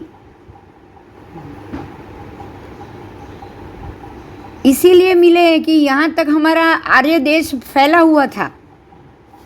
बराबर? कुछ वीडियो में भेजूंगी और आपको बताऊंगी तो मालूम पड़ेगा कि आर्य देश कहाँ तक फैला हुआ था. चलो अभी आगे जाएंगे. भरत क्षेत्र में समुद्र कहाँ से आए? तो मालूम पड़ गया कि भरत क्षेत्र में समुद्र लाया गया है, मगर कैसे लाया गया है उसको भी थोड़ा जानेंगे कि कैसे लाया गया. एक समय ऐसा था कि लवण समुद्र सौराष्ट्र और गुजरात से तो बहुत दूर था, नज़दीक में था भी नहीं. लेकिन कुछ ऐसे इतिहास में घटना बनी है. शत्रुंजय महात्म्य में ये 7वें सर्ग में ये बात बताई गई है कि ये घटना कब हुई. असंख्य वर्ष हो गए जब द्वितीय चक्रवर्ती, सगर नाम के दूसरे चक्रवर्ती, उन्होंने ये सोचा और सगर चक्रवर्ती के 60,000 पुत्र. पहले तो क्या हुआ ये जानो. 60,000 पुत्र थे और वो जब चक्रवर्ती के लिए जो चक्रवर्ती की विजय यात्रा होती है उसकी भी बात है। और उनके जो अश्वमेध यज्ञ होता है और उसका घोड़ा निकलता है, ऐसा भी पाठ आता है। जब कोई चक्रवर्ती जब ये जीतने के लिए निकलते हैं ना, तो उनका जो अश्वरत्न था ना, चक्रवर्ती का अश्वरत्न होता है, पता है ना, 14 रत्न में कमला मेल नाम का अश्वरत्न उसका नाम होता है, हर एक चक्रवर्ती के हर एक अश्वरत्न का। मालूम है किसी को 14 रत्न होते हैं, वो पता है ना? हाँ हाँ, 14 रत्न। उसमें एक हस्ती रत्न, एक दंड रत्न, एक छत्र रत्न, ऐसे ही एक अश्वरत्न, एक स्त्री रत्न। तो उसमें जो अश्वरत्न होता है, वो अश्वरत्न को लेकर सगर चक्रवर्ती के पुत्र निकले, जब जा रहे थे जीतने के लिए, तब ये 14 रत्न साथ में चलते हैं। तब ये अश्वरत्न को किसी ने नीचे पाताल लोक में ले जाके छुपा दिया था, और वो अश्वरत्न को बाहर निकालने के लिए सगर चक्रवर्ती के 60,000 पुत्र वो लड़ने के लिए गए, तो उनको अग्नि कुमार देवों ने, पाताल भवन पतिवासी देवों ने उनको जला के भस्म कर दिया, और ये 60,000 पुत्र सीधे नाग कुमार देव बन गए। क्या बने वो? नाग कुमार देव बन गए। और उनको ये बोला कि भाई अब आपको ये अश्वरत्न को वापस लाना है। तो उन्होंने क्या किया, ये जो जगती थी ना, जम्बूद्वीप की जगती, अब तो वो देव बन गए, नाग कुमार देव बन गए। तो उन्होंने अपनी देवताई शक्ति से जगती के नीचे बाकोरा बनाया, बाकोरा होल बनाए थोड़े थोड़े, और पानी को अंदर लाया। वो पानी को अंदर लाया और भूमि में भी बाकोरा बनाया। कहाँ बनाया है उन्होंने? जमीन के अंदर भी बाकोरा बनाया। तो पानी अंदर उतरा, नाग कुमार देवों के भवन तक पहुंचा। मतलब जैसे जैसे नीचे उतरा, जो जहाँ उन्होंने पाताल में जमीन के नीचे के भाग में अश्व को छुपाया था, तो अश्व को लेकर वो सारे सबको बाहर आना पड़ा, और वो सब बाहर आए, और अश्वरत्न को चक्रवर्ती ने अपने वापस पकड़ लिया, ले लिया। तो ये जो हुआ, ये सारा जो वाक्य हुआ, उसमें सगर चक्रवर्ती के 60,000 पुत्र जो मर के देव बने थे, उन्होंने ये जगती में बाकोरे बनाए। ये जो जगती में बाकोरा बनाए, वो किसने बनाए? समझ में आ गया ये स्टोरी? बात समझ में आई? दूसरे ही चक्रवर्ती जो अजितनाथ भगवान के समय में बने, अजितनाथ भगवान और सगर चक्रवर्ती दोनों साथ में हुए, और अजितनाथ भगवान और सगर चक्रवर्ती के पास 450 धनुष की काया थी। कितनी थी उनकी काया? 450 धनुष की थी। तो ये 450 धनुष की काया वाले पुत्र, उनके 60,000 पुत्र मरने के बाद देव बने। देवों ने ये पूरे बाकुरे बनाए, और तब से लवण समुद्र का पानी अंदर आ रहा है। दूसरे अजितनाथ भगवान के समय से अभी भी पानी धीरे धीरे थोड़ा लवण में प्रवेश कर रहा है। लवण का पानी भरत क्षेत्र में प्रवेश कर रहा है। समझ में आई मेरी बात? आओ आगे। હા, દર કાળચક્રમાં બને, અને આ પણ એક ભગવાનના ગયા પછી જ બને. કારણ કે હવે એનું કારણ છે કે પહેલા તીર્થંકર પરમાત્મા 500 ધનુષની કાયા, બીજા પરમાત્મા 450, એનાથી ઓર 50 ઘટો, એટલે કાળ બહુ નથી. સમજાય છે આ વાત? અજીતનાથ ભગવાન, ઋષભદેવ ભગવાન, અજીતનાથ બીજા ભગવાનમાં 450 ધનુષ, ત્રીજામાં 400 ધનુષ, ચોથામાં 350 ધનુષ. તો આ બધા વચ્ચે વચ્ચે ધનુષ બદલાય છે, એટલે લાંબો કાળ નથી. આ વાત સમજાય છે? એવું ના હોય કે પહેલા ને બીજા વચ્ચે બહુ લાંબો કાળ હોય અને બીજા ને ત્રીજા વચ્ચે ઓછો કાળ હોય, એવું ન બને. કારણ કે 50 ધનુષ દરેક ભગવાન વખતે ઘટે છે, રાઈટ? 50 ધનુષ દરેક ભગવાનના વખતે કાયા ઘટી, એટલે કાળ વધારે લાંબો નથી. આ વાત સમજાય છે ને? પહેલા ભગવાન ને બીજા ભગવાનમાં બી 50 જ ધનુષ ઘટ્યા, બીજા ને ત્રીજામાં બી 50 જ ઘટ્યા. તો સરખું જ હોય ને? કાળનું પ્રમાણ સરખું હોય કે નહીં? હા, ત્રીજા ને ચોથામાં બી 50 જ ઘટ્યા. એમ કરતાં કરતાં 50 ધનુષ ઘટતા જાય. અને પહેલા ભગવાનનો કાળ અને છેલ્લા ભગવાનના કાળમાં એક કોડાકોડી સાગરોપમથી વધારે સમય નથી. કારણ કે ત્યારે બી ભગવાન મહાવીરનો જીવ તો હતો જ ને, મરીચીના ભવે. અને એમને એક કોડાકોડી સાગરોપમ આયુ વધ્યું એમનું. એટલે એક કોડાકોડી સાગરોપમમાં જ આખા 24 ભગવાનનો કાળ આવી ગયો કે નહીં? હા હા હા, અને એની અંદર જ 50 ધનુષની કાયા ઉતરતા ઉતરતા દરેક ભગવાનના આંતરા ગણવાના. બરાબર? हाँ हाँ आओ. तो सगर चक्रवर्ती के अब ये तो हुआ, ये तो किया. अब सगर चक्रवर्ती ने कुछ और भी सोचा है. काठियावाड़ में, सौराष्ट्र में वर्ती शत्रुंजय पर्वत, उस पे रहे माणिक्य रत्न बिंब. अगर तो शत्रुंजय पर्वत की रक्षा के लिए भी उन्होंने लवण समुद्र के जल को लाने के लिए, अब लवण समुद्र के जल को शत्रुंजय तक लाना होगा तो आप समझ सकते हैं कि देव को ही फरमान करना पड़ेगा ना. बिना देव ये हो पाएगा क्या, बताओ? लवण समुद्र कहाँ है और शत्रुंजय कहाँ है, उसको अगर लाना होगा अंदर तो कौन लाएगा लवण का पानी यहाँ तक? कौन लाएगा? देव लाएंगे.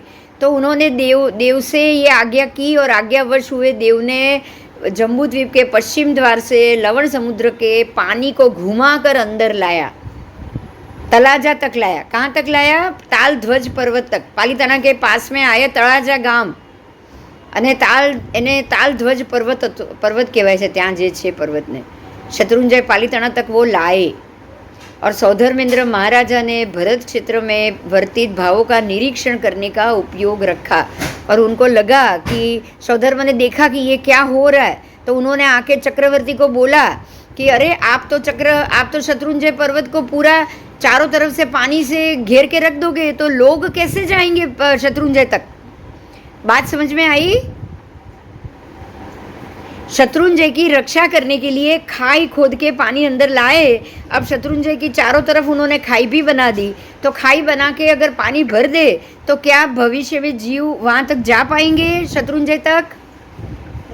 नहीं. इसीलिए सौधर्मेंद्र ने आके उनको रोका, क्योंकि तब तो सौधर्मेंद्र आते ही थे ना जमीन पे. तो अजितनाथ भगवान तो थे ही, विचर ही रहे थे. तो सौधर्मेंद्र ने मना किया कि आप ऐसा मत करो, क्योंकि भविष्य में अभी तो लोग चले जाएंगे विद्या से और उससे भी चले जाएंगे शक्ति से, लेकिन भविष्य में जब 5वां आरा होगा, चौथा 5वां आरा, तब लोग नहीं जा पाएंगे. इसीलिए उन्होंने वहाँ पे पानी रोक दिया. लेकिन पानी तो अंदर आएगा ही आएगा ना.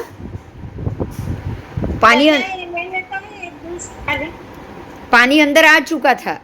तो लवण समुद्र के देव के प्रयत्न से भरत क्षेत्र में आया हुआ पानी बर्बर, चीन, भोट, सिन्हल और टंकण, ये सभी को डुबाता हुआ पानी आया है. मतलब ये संख्या बंद जो बर्बर टापू था वो भी डूब गया, चीन टापू था वो भी डूब गया, सिन्हल द्वीप यानी कि श्रीलंका वो भी पानी में डूब गया.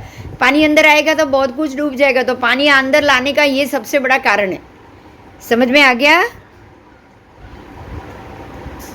पानी अंदर लाना ही ये दूसरे चक्रवर्ती को सूझा कि मैं शिखर शत्रुंजय की रक्षा करूं और पानी अंदर लाऊं. और उन्होंने पानी तो अंदर ला दिया. अब शत्रुंजय की आजू बाजू खाई बनानी थी, उसके लिए तो सौधर्मेंद्र ने मना कर दिया, लेकिन पानी तो अभी वापस बाहर नहीं फेंक सकते ना. इसीलिए पानी अंदर आ गया और धीरे धीरे पानी जगह कर रहा है. सिंहल द्वीप, बर्बर द्वीप, टंकण, चीन, भोट, सिंहल, ये सारे जो भरत क्षेत्र में द्वीप आए थे वो सब डूबाता हुआ पानी अंदर आ गया. और आज आप देखोगे कि सिंहल द्वीप के पीछे की जितनी भी जगह थी वो सारी पानी में डूब चुकी है.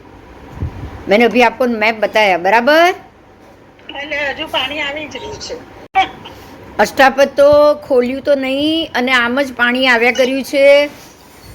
अष्टापद तो ये लोग ढांक्યું જ नहोતું, પણ अष्टापद पे अभी आप क्यों नहीं जा सकते? क्योंकि वहाँ पे जो श्रेणी विद्याधर देव है वो आपको जाने नहीं दे रहे. उनको पता है ना कि ये काल के जीवों में बिल्कुल भी मन उनका जरा भी साफ नहीं. उनको मालूम है ना.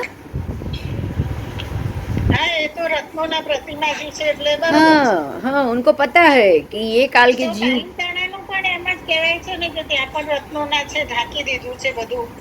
હા, એ તો અંદર ઉતારી દીધું હોય પર્વતમાં તો પણ ના ખબર પડે ને.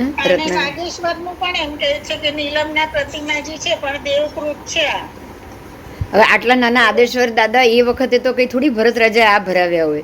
ભરત રાજાએ તો 500 ધનુષની પ્રતિમા ભરાવી હોય ને. એમને તો મોટા ભરાવે છે. હા હા આ તો હજુ 400 વર્ષ થયા છે. એટલે 400 વર્ષ. એનો અર્થ એ થયો કે જ્યારે આ વિચ્છેદ થયો ને, જ્યારે 1500 વર્ષ પહેલા ભગવાનના ગયા પછી થોડા પખવાડિયામાં વિચ્છેદ થયો ને, આજથી 2500 વર્ષ પહેલા, ત્યારે એ લોકો આ બધું લઈ ગયા. અચ્છા. દેવો અહીંયાથી દેવલોકમાં લઈ ગયા બધું. એટલે પછી આ બીજી પ્રતિમાજી કરાવીને મૂકી હશે અહીંયા, આજથી 2500 વર્ષ પહેલા, 2600 વર્ષ પહેલા. શ્રેણી વિચ્છેદ થઈ ને ત્યારે આ બધા શાશ્વત ને રત્નના બધા જ પ્રતિમાજી એ લોકો લઈ ગયા હશે. અને જ્યારે આ પાછો પર્વત શાશ્વતો જ્યારે થશે પાલિતાણાનો, ત્યારે એ લોકો લાવીને મૂકશે. સમજાય? આપણે પલ્લવિયા દાદા સોનાના બી એમાં જ ગયા ને, લઈ ગયા હશે દેવો. હા, લઈ ગયા હશે. દેવો લઈ ગયા હશે. એમને ખબર કે આ લોકો અહીંયા આ બધું સાચવશે નહીં, કારણ કે એટલે હવે તો બધું ચોથા આરામાં ખુલે પાછું. હા બસ, કારણ કે એ વખતે બી એ સોનાના પ્રતિમાજીના નવણથી પણ તો આખા શરીરનો કોડ રોગ જતો રહેલો, ખબર છે રાજાનો? એટલે એની તાકાત કેટલી હતી એ વખતની પ્રતિમાજીના, એની પ્રતિમાજીની અંદર શક્તિ કેટલી હતી. હવે એ બધું આ લોકો રાખે જ નહીં ને પછી. तो आज समझाई गયું. आज से लाखों वर्ष पहले लवण का पानी दक्षिण भारतवर्ष में कितने सारे विस्तार पे छा गया होगा, और कुछ नाम है जो आज भी ऐसा लग रहा है कि ये भविष्य में डूबने वाले. यहाँ मैं बोल रही हूँ, सुनो. जो ये भर्ती में बच गए वो वर्तमान में दिखते 200 से अधिक ज़्यादा देश. कितने? 200 से अधिक. जैसे कि नाम कुछ दिए, ऑस्ट्रेलिया, अमेरिका यानी कि नीचे का, दक्षिण अमेरिका, न्यूजीलैंड, श्रीलंका, अंडमान निकोबार. उसमें श्रीलंका का द्वीप तो सिंहल द्वीप था, वो तो डूब गया है. लक्षद्वीप वो भी डूब गया है. मालद्वीप, फिर अंडमान निकोबार तो कभी भी डूबने वाले हैं, पता है ना? वो डिक्लेयर कर ही दिया है. 8-10 वर्ष के बाद ये मिलेंगे भी नहीं आपको. बराबर. इस तरफ जापान और थाईलैंड, उधर भी पानी घूम रहा है. इंडोनेशिया, फिलीपाइंस, ये सब भी टापू बन के रह गए. फिलीपाइंस और जो इंडोनेशिया है वो दो भी कभी भी डूब सकते हैं. बराबर. तो ये हाँ, क्यों? क्योंकि ये सारा पानी अंदर आ रहा है, और ये पानी अंदर आने के कारण ये घटना हो रही है. अब पानी अंदर आने के जो वो तो वेस्ट साइड पहला डूबी जैसे.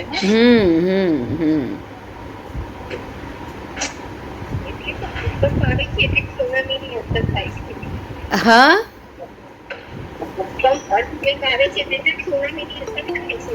नहीं, वो तो सुनामी और अर्थक्वेक से तो उसकी असर होगी ही होगी, लेकिन ये तो पता ही है कि पानी अंदर लाया गया है. जो अभी ध्यान से सुनो.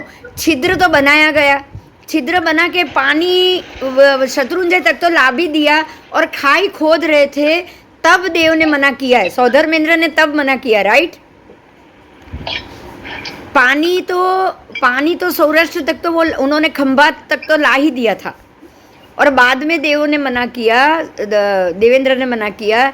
लेकिन अब पानी यहाँ तक जब आ जाए, और नीचे होल बना दिए थे उन्होंने, बड़े बड़े होल बनाए थे, गड्ढे, जिसके कारण पानी अंदर आ रहा है. अब वो जगती के खड्डे पूरने के लिए कैसे जा सकते जब इतना पानी अंदर आ चुका है? आप मेरी बात समझ रहे होंगे. लवण का पानी अंदर आने के बाद तो आप उसको होल बंद करने नहीं जा सकते ना.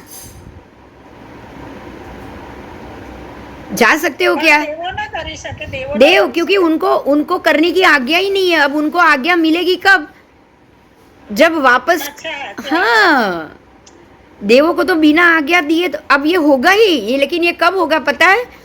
जब ये सारा पानी उलेच के, नागकुमार देव उलेच के बाहर फेंकते जाएंगे, उससे पहले तो ये खड्डे भरेंगे ताकि नया पानी अंदर ना आए. और उसके बाद अंदर का पानी जो 60,000 नागकुमार वेलंधर देव है, हम पढ़ चुके हैं लवण के. बराबर.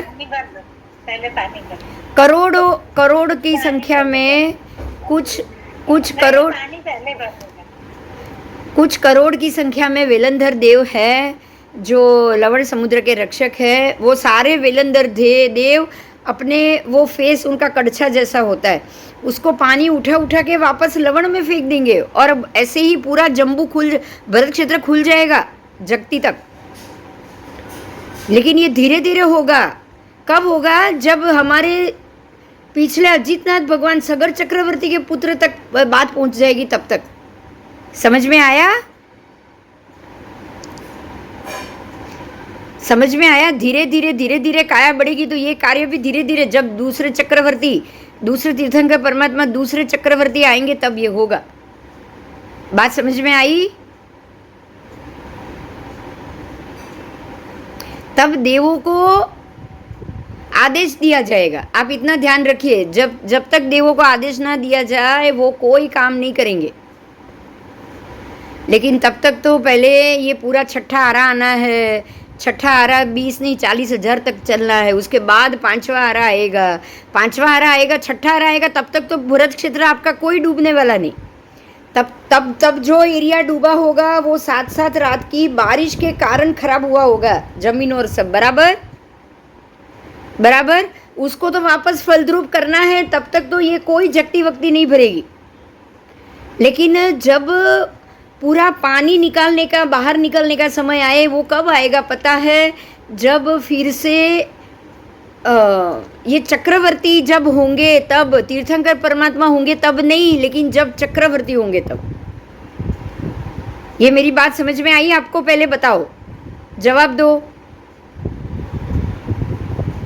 चक्रवर्ती को 6 खंड जीतना पड़ता है, तीर्थंकर परमात्मा को नहीं। बराबर?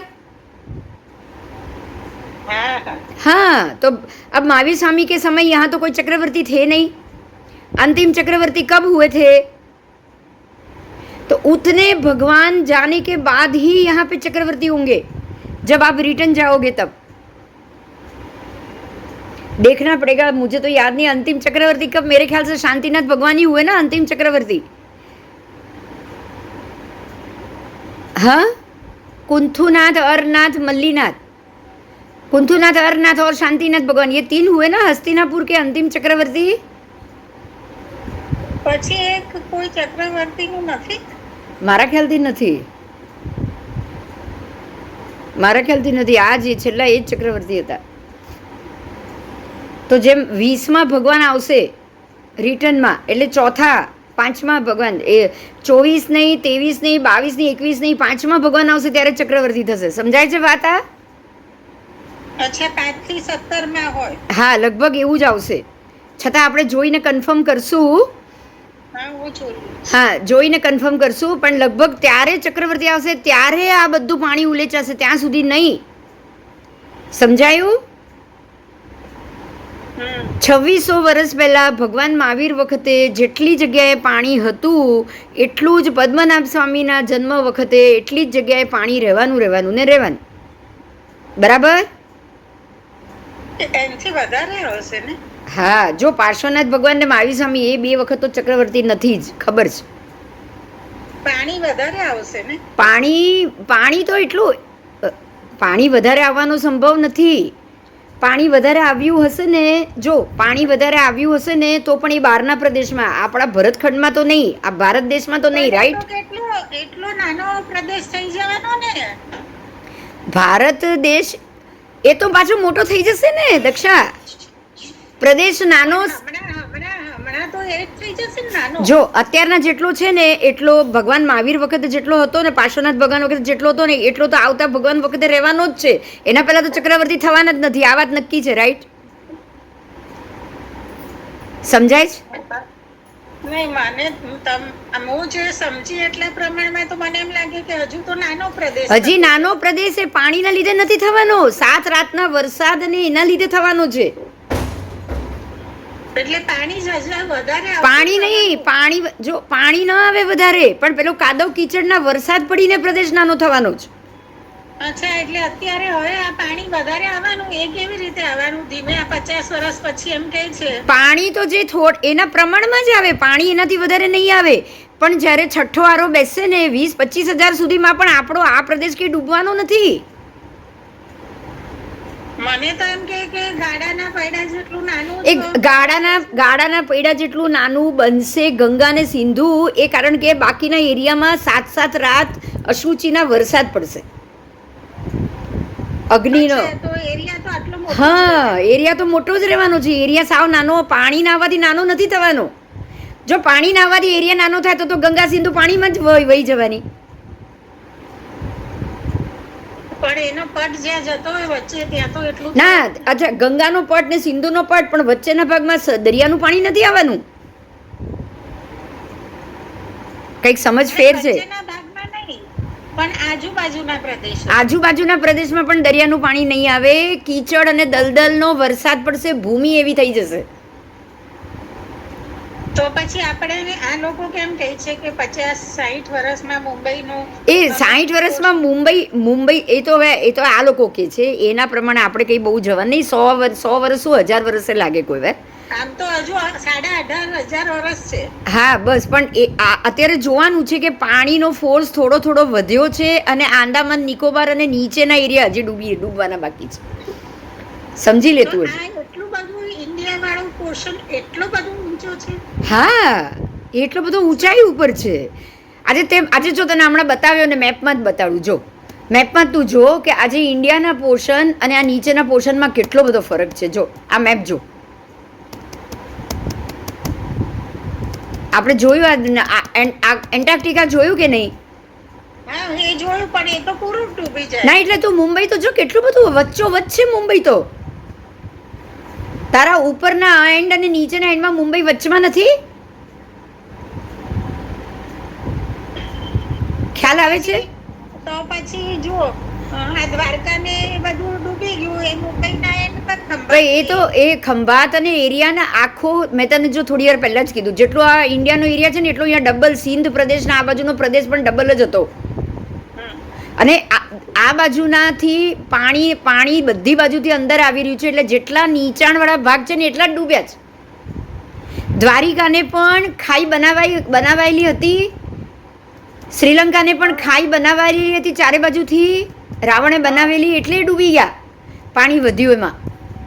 જો એ લોકો ખાઈ કરીને પાણી ન લાવ્યા હોત લવણનું તો ક્યાંથી ડૂબત, એમ વિચાર હવે. ચાલ, તો એ લવણનું પાણી આવી રહ્યું છે એટલે જ આપણો એરિયા નાનો થતો જતો. પણ એ લવણનું પાણી થોડી માત્રામાં, પણ તમે જ્યારે ઓલરેડી ખાઈ બનાવો તમારા પ્રદેશની આજુબાજુ તો એને ડૂબતા કેટલી વાર લાગે? એ જલ્દી ડૂબે. એ જલ્દી ડૂબે. જો સમજવાનું આ છે. પણ નેચરલ પ્રદેશ ના ડૂબે. જો હજી ઓસ્ટ્રેલિયા ન્યુઝીલેન્ડના ત્યાં બધા દ્વીપો એમના એમ છે હજી પણ. ભલે આટલું બધું પાણી અંદર આવ્યું પણ એ દ્વીપો એમના એમ જ છે, રાઈટ? પણ આ લેટેસ્ટ મેપ છે, બાકી બીજા જૂના મેપો જુઓ ને તમે તો એમાં કેટલું બધું નાના ટાપુઓ ડૂબી ગયા છે. નાના ઘણા ડૂબી ગયા છે. ઘણા ટાપુ બન્યા પણ છે હજી અત્યાર સુધીમાં. તો લગભગ ઘણા બધા બન્યા બી કરે. કેમ? કારણ કે પાણી સમાય ને એમ. જ્યાં સમજ કે જે જગ્યાએ ચારે બાજુ પાણી ન હોય પણ નીચાણવાળો ડૂબી જાય તો એક નવો દ્વીપ બને કે ના બને? હા, સમજીએ તો. એટલે નવા બને પણ છે ને જૂના ડૂબે પણ છે. મારો કહેવાનો અર્થ આ છે. પણ એ બધું બહારના એરિયામાં થશે. આપણું ભરત ક્ષેત્ર 5 યોજન 0 થી 5 યોજન સુધી વૈતાડા સુધી ઊંચું ચડી ગયું છે, રાઈટ? એ 5 યોજન ચડી ગયું છે ને વૈતાડે ને એની રેન્જ એ તો ક્યારે ડૂબવાની જ નથી. તમારા છઠ્ઠા આરામાં બી નહીં. એ છઠ્ઠા આરામાં બી નહીં. એટલે આપણો જે ભરત ક્ષેત્રનો ભારત દેશનો જે ચઢાણવાળો ભાગ છે ને ત્યાં સુધીનો એરિયામાં ક્યારે બી લવણનું પાણી પહોંચવાનું નથી.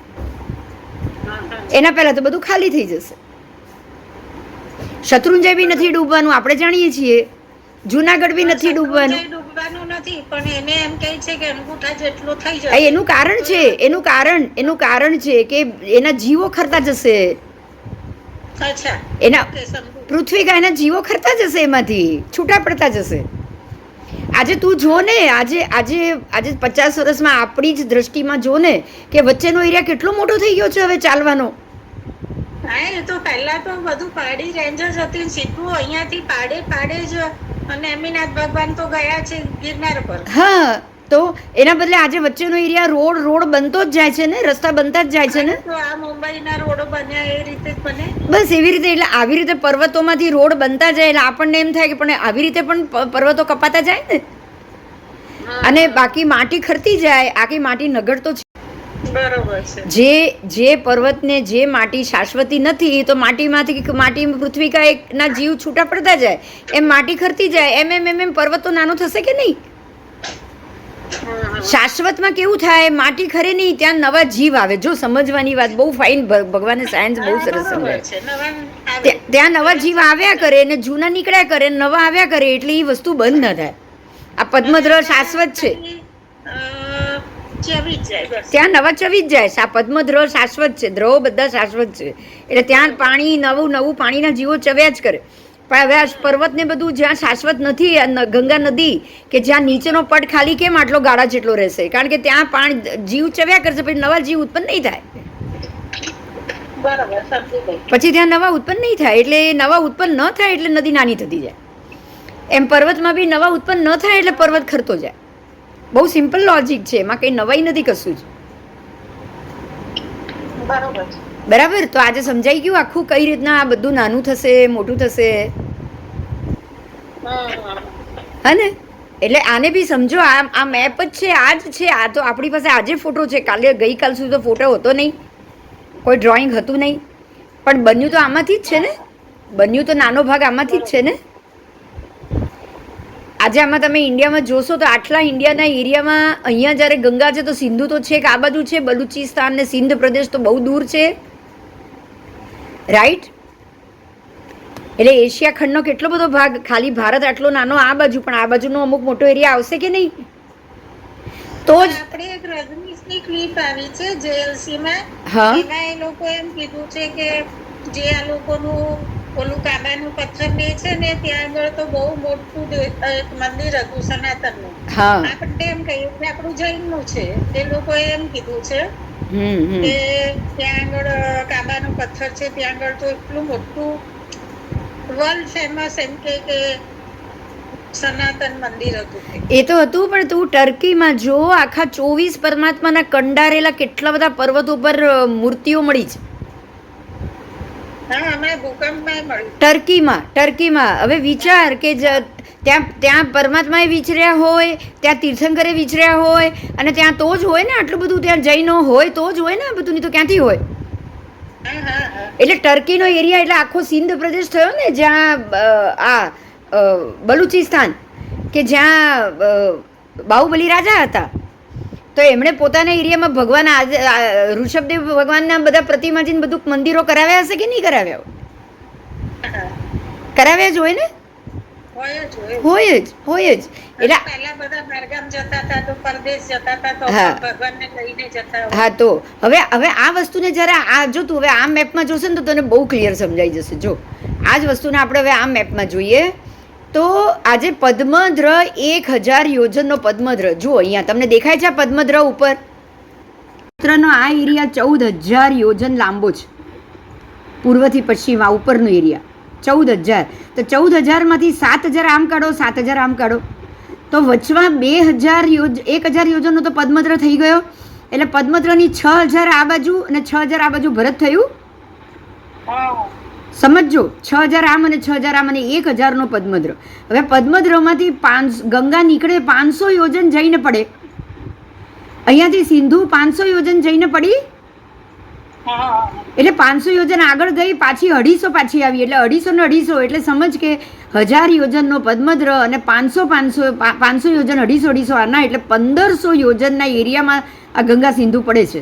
એનો અર્થ શું થયો કે આપણો આ નેપાળ અને પાકિસ્તાનની વચમાં 1500 યોજનનું અંતર હતું. આ સમજાયું? 1500 યોજનનું અંતર ઓટોમેટિક થઈ ગયું. તો એ વખતના 1500 યોજન આજના 1500 કિલોમીટર થવા જોઈએ કે નહીં?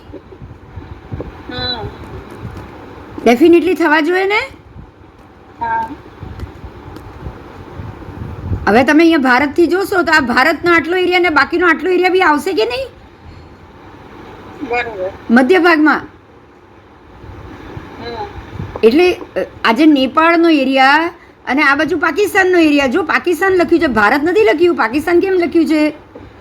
કારણ કે પાકિસ્તાનના એન્ડ સુધી સિંધુ નદી જ્યાં સુધી જાય છે, સિંધ પ્રદેશ, બલુચિસ્તાન, કાબુલ, કંદહાર, સિંધ,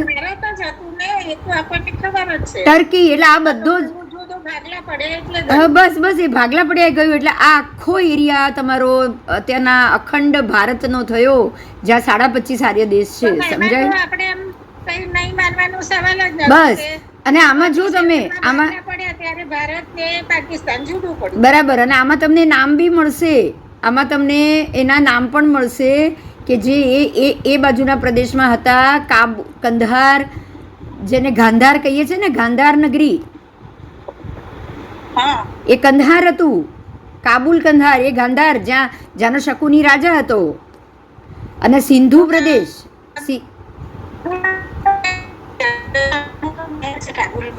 હા, અને આ સિંધ પ્રદેશ એટલે આખો એ જ પ્રદેશ.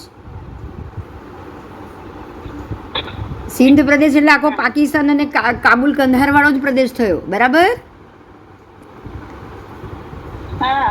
સમજાયું? એટલે આપણો આટલો એરિયા આખો 25.5 આર્ય દેશ આ બધી જગ્યાએ છે. આપણે ખાલી કહીએ કે રાજસ્થાન ને ભારતમાં ને મુંબઈને આટલું આવ્યું એટલે પતી ગયું એવું માનવાની જરૂર નથી. સમજાય છે? ગંગા અને સિંધુની વચમાં જ આખો 25.5 આર્ય દેશનો પટ આવશે ને? આ લોકો બધા કદાચ કહેતા હશે ને કે અહીંયા હિમાલયમાં કોઈ મળ્યું ને આવું મળ્યું ને 500 વર્ષનું હતું ને, એ બધા આ લોકો જ નહીં હોત? હા, તો હોય જ ને ભાઈ. વિદ્યાધરો નહીં હોય? હા, તો હોય જ ને. પણ કોઈને 1000 વર્ષ જૂના મળે છે, કોઈને આટલા વર્ષ જૂના મળે છે લોકો. અને ખાલી ઓલા ઉપર રહે છે તો પાછા અદ્રશ્ય થઈ જાય છે. હવામાં ઉડી જાય, યુવાન લાગે, બુઢા પણ આમ તાકાતવાળા લાગે. હા, એટલે એ લોકો તો ખાલી વૈક્રિય રૂપ ધરીને સામે આવે. તમે માણસ છો એટલે માણસનું રૂપ લઈને આવે. તમે માણસ તરીકે માણસ સામે વાત કરતા હોય તો એ લોકો માણસનું જ રૂપ લઈને આવવાના છે ને. બરોબર છે. એટલે કોકને મળી જાય છે, કોઈને મળી જાય છે. કોઈ ઉપર ચડતું હોય એને પાછા વાળી દે કે ભાઈ તું જા, હવે તારે અહીંયા ઉપર આનાથી વધારે આગળ જવાની જરૂર નથી. ના, નૌકાર મંત્ર વાળા શશિકાંતભાઈ ને એ લોકો છે ને 40 વર્ષ પહેલા કઈ હિમાલય ગયા હતા બધા. હા, અને એ લોકોને તો નામ દઈને બોલાવ્યા. હા, તો અને નામ દઈને બોલાવ્યા, એ તો બોલાવ્યા, પણ કંઈક 2-3 જણા ગયેલા હતા. એને એમ કીધું કે તમે સૂઈ જાઓ, અત્યારે થાક્યા છો, તમે સૂઈ જાઓ. અને સવારે ઉઠ્યા તો કે અમે અમારા ગામના નગરના દરવાજે હતા કે ગામની બહાર. એટલે પાછા ત્યાંથી એના નગર સુધી મૂકી દીધા એ લોકોને કે આ લોકો ઉપર ન ચડી શકે આગળ. હવે બીજી વાર એ લોકો હિંમત જ ન કરે ને ત્યાં સુધી પાછું પહોંચવાની. તો જે તમને એકવાર ત્યાં સુધી મૂકી ગયો એ બીજી વાર હિંમત કરે? કરશે જ નહીં. અને એવા ઘણા લોકો છે કે જે અહીંયા ગયા છે, અહીંયા સુધી પહોંચ્યા છે, અને પહોંચીને પાછા અડધા મગજ જ ખરાબ થઈ જાય એ લોકોનું, પાગલ જેવા થઈ ગયા. તમને કહેવા માટે બી એ લોકો જીવતા નથી રહ્યા કે એ લોકો જોડે શું થયું. ખબર છે? એવું બી બન્યું છે. એટલે આ બધું વિદ્યાધર શ્રેણીનો જ પ્રતાપ છે. વિદ્યાધર શ્રેણીઓ એ લોકો તમને કોઈ ચડવાય ના દે, તમને કોઈ ત્યાં અંદર આવવાય ના દે. સમજાઈ ગયું? એટલે આજનો આ ભરત ક્ષેત્ર સમજાય ને. જો દીર્ઘ વેતાળે પર્વત, હિમવંત પર્વતથી દક્ષિણ દિશામાં 248 યોજન અને 3 કળા છોડી અને લવણ સમુદ્રમાં ઉત્તર દિશામાં પણ એટલો જ ભાગ, એટલે એ આખો વૈતાળે પર્વત છે. સમજાયું? 248 આમ છોડો, 248 આમ છોડો, એટલે બાકી વચ્ચેનો જેટલો પર્વત આવ્યો એ બધો વૈતાળે પર્વત.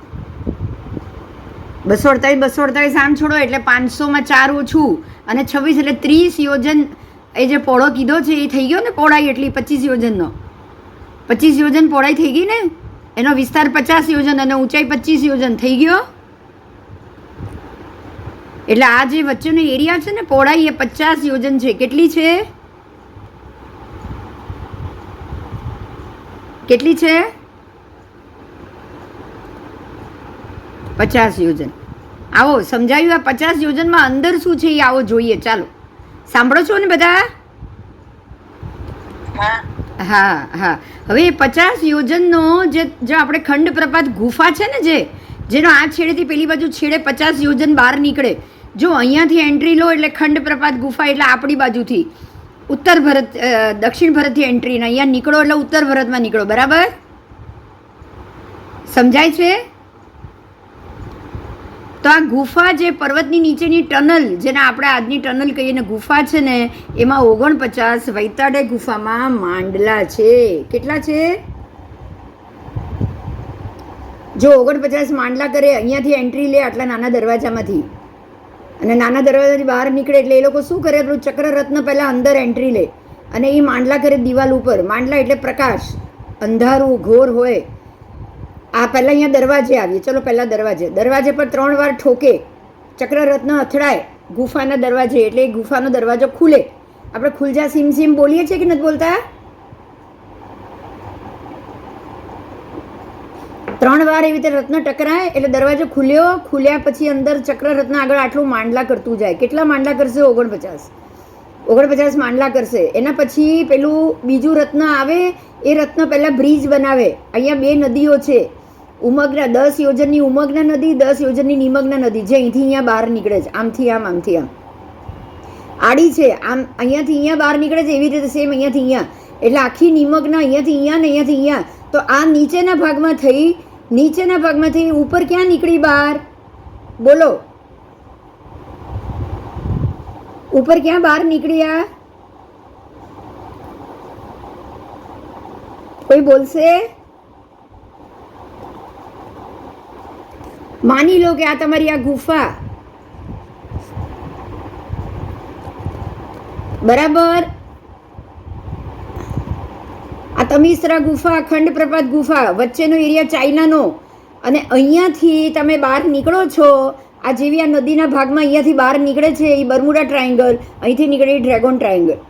બોલો, આ તમારા મેપમાં બરાબર બેસે કે નહીં બેસે? મને જવાબ જોઈએ જરા.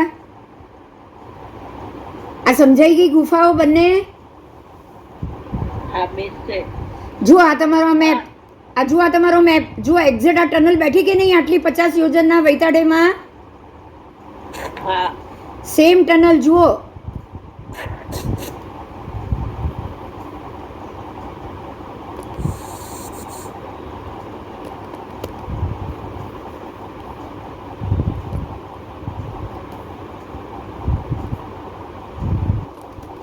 જો આ તમારી આ બરાબર 50 યોજન સેમ વસ્તુ, આ જે 50 માંડલા બતાવ્યા, બોલો આ બેઠી કે નહીં બેઠી?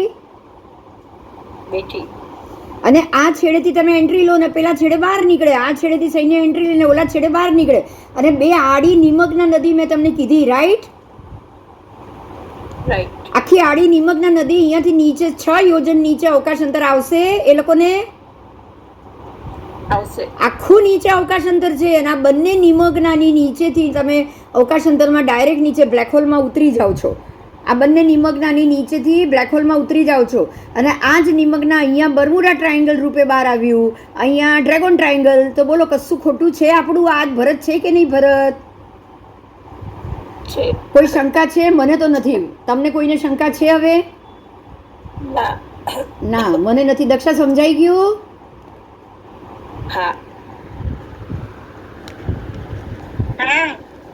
જો આ સેમ ટનલમાંથી હવે તમે આ ફોટો જોશો ને તો સમજાઈ જશે. જો આ સેમ ટનલને લો,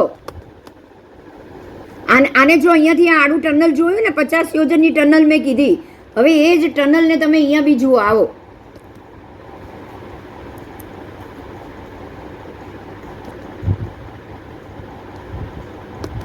આજ 50 યોજનની ટનલ થઈ કે નહીં? એ લોકોની થઈ કે નહીં બંને? સેમ નીચેની ટનલ થઈ, ઉમગ્ના ને નિમગ્નાની. આજ બંને દેખો, ખંડ પ્રપાત ને ઓલી ગુફા વૈતાઢઈની, અને બંનેની નીચેથી નિમગ્ના નીકળે જ. હવે નિમગ્ના નદી નીચે 6 યોજનમાં તમને સીધું ડૂબાડી દે બધું, અને આ બાજુ બર્મુડામાં અહીંયાથી એનો છેડો નીકળે છે જે ડૂબાડે, ને આ બાજુ ડ્રેગનમાં છેડો નીકળે છે જે ડૂબાડે છે. બોલો, મને તો કોઈ શંકા નથી. ભગવાનની મહેરબાની છે કે આજે આપણને આખો પાઠ સમજાઈ ગયો ને આખી પૃથ્વી સમજાઈ ગઈ છે. એટલો ભગવાનનો પાડ માનો. બ્રિજ, હા, અરે વાહ, કેટલો ફાઇન ક્વેશ્ચન દક્ષા, કેવું પડે. તું વિચાર હવે કે આખું સૈન્ય નીચે, જો આ બ્રિજ ન બને ને, બ્રિજ ક્યાંથી બને ખબર છે? આ છેડાથી પેલા છેડા સુધી, રાઈટ? બ્રિજ કઈ રીતે બનશે? આ છેડેથી પેલા છેડે સુધી, રાઈટ ને? તો આ છેડાથી પેલા છેડે જમીન, આખી ટનલમાં જે લોકો બ્રિજ બનાવે એટલે આ છેડેથી પેલા છેડે સુધી બ્રિજ બને. હવે જો આ બ્રિજના બદલે આ પાણીમાંથી જો છત્ર રત્નમાં બેસીને નીકળવા જાય તો પાણીમાંથી તો બધું ડૂબી જ જવાનું છે. બ્રિજ હવે સમજ તું કે બ્રિજ એ કેવો છે, પાણીમાં તમે કંઈ પણ નાખો ને સીધું ડૂબી જાય. આ પાણી નિમગ્ના નદી એવી, ઉમગ્ના નદી બધું બહાર ફેંકે અને નિમગ્ના બધું અંદર ખેંચી જાય, રાઈટ? આ જમીનથી પેલા જમીન ઉપર અને આખું સૈન્ય નીકળે તો આ રત્ન બ્રિજ પણ કોણ બનાવે છે? સુસેન સેનાપતિ રત્ન બનાવે છે ને. 14 રત્નમાંથી એક રત્ન બનાવે એટલે એના ઉપરથી આખું સૈન્ય નીકળી જાય, પણ એ બ્રિજનો એક પણ કાંકરી કે કશું પથ્થર ડૂબે નહીં.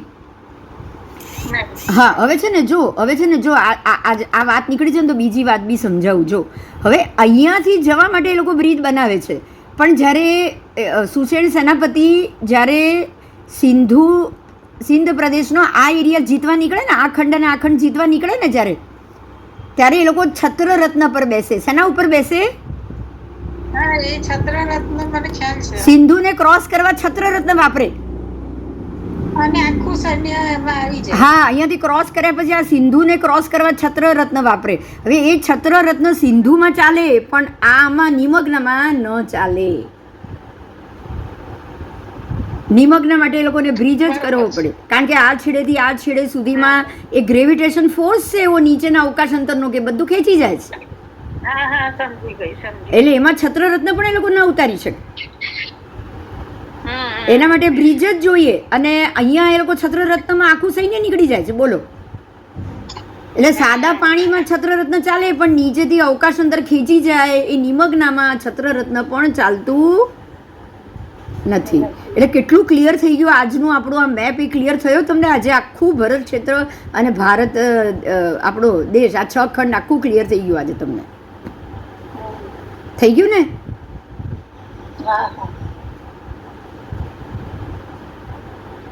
બોલો, છે હવે કોઈ પ્રશ્ન? મજા આવી ગઈ નહીં આજે?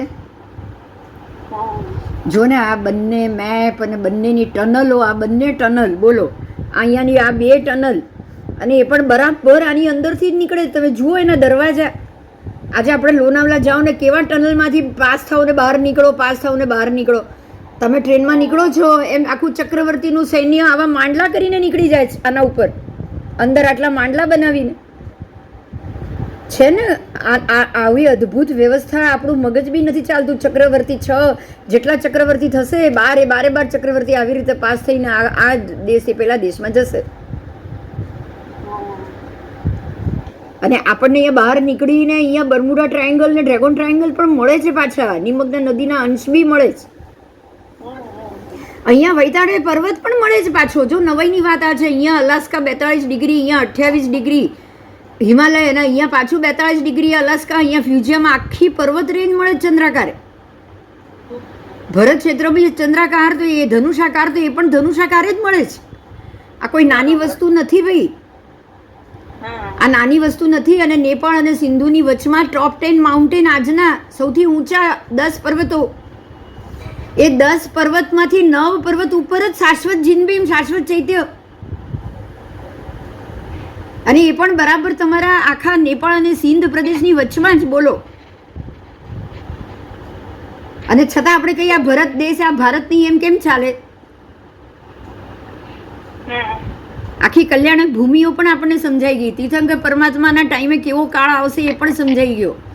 આવતા ચક્રવર્તી નહીં થાય ત્યાં સુધી આ કશું ખુલવાનું નથી એ પણ સમજાઈ ગયું, રાઈટ? સમજાઈ ગયું ને? આપણને આજે બધું પાઠ સમજાઈ ગયો, બરાબર?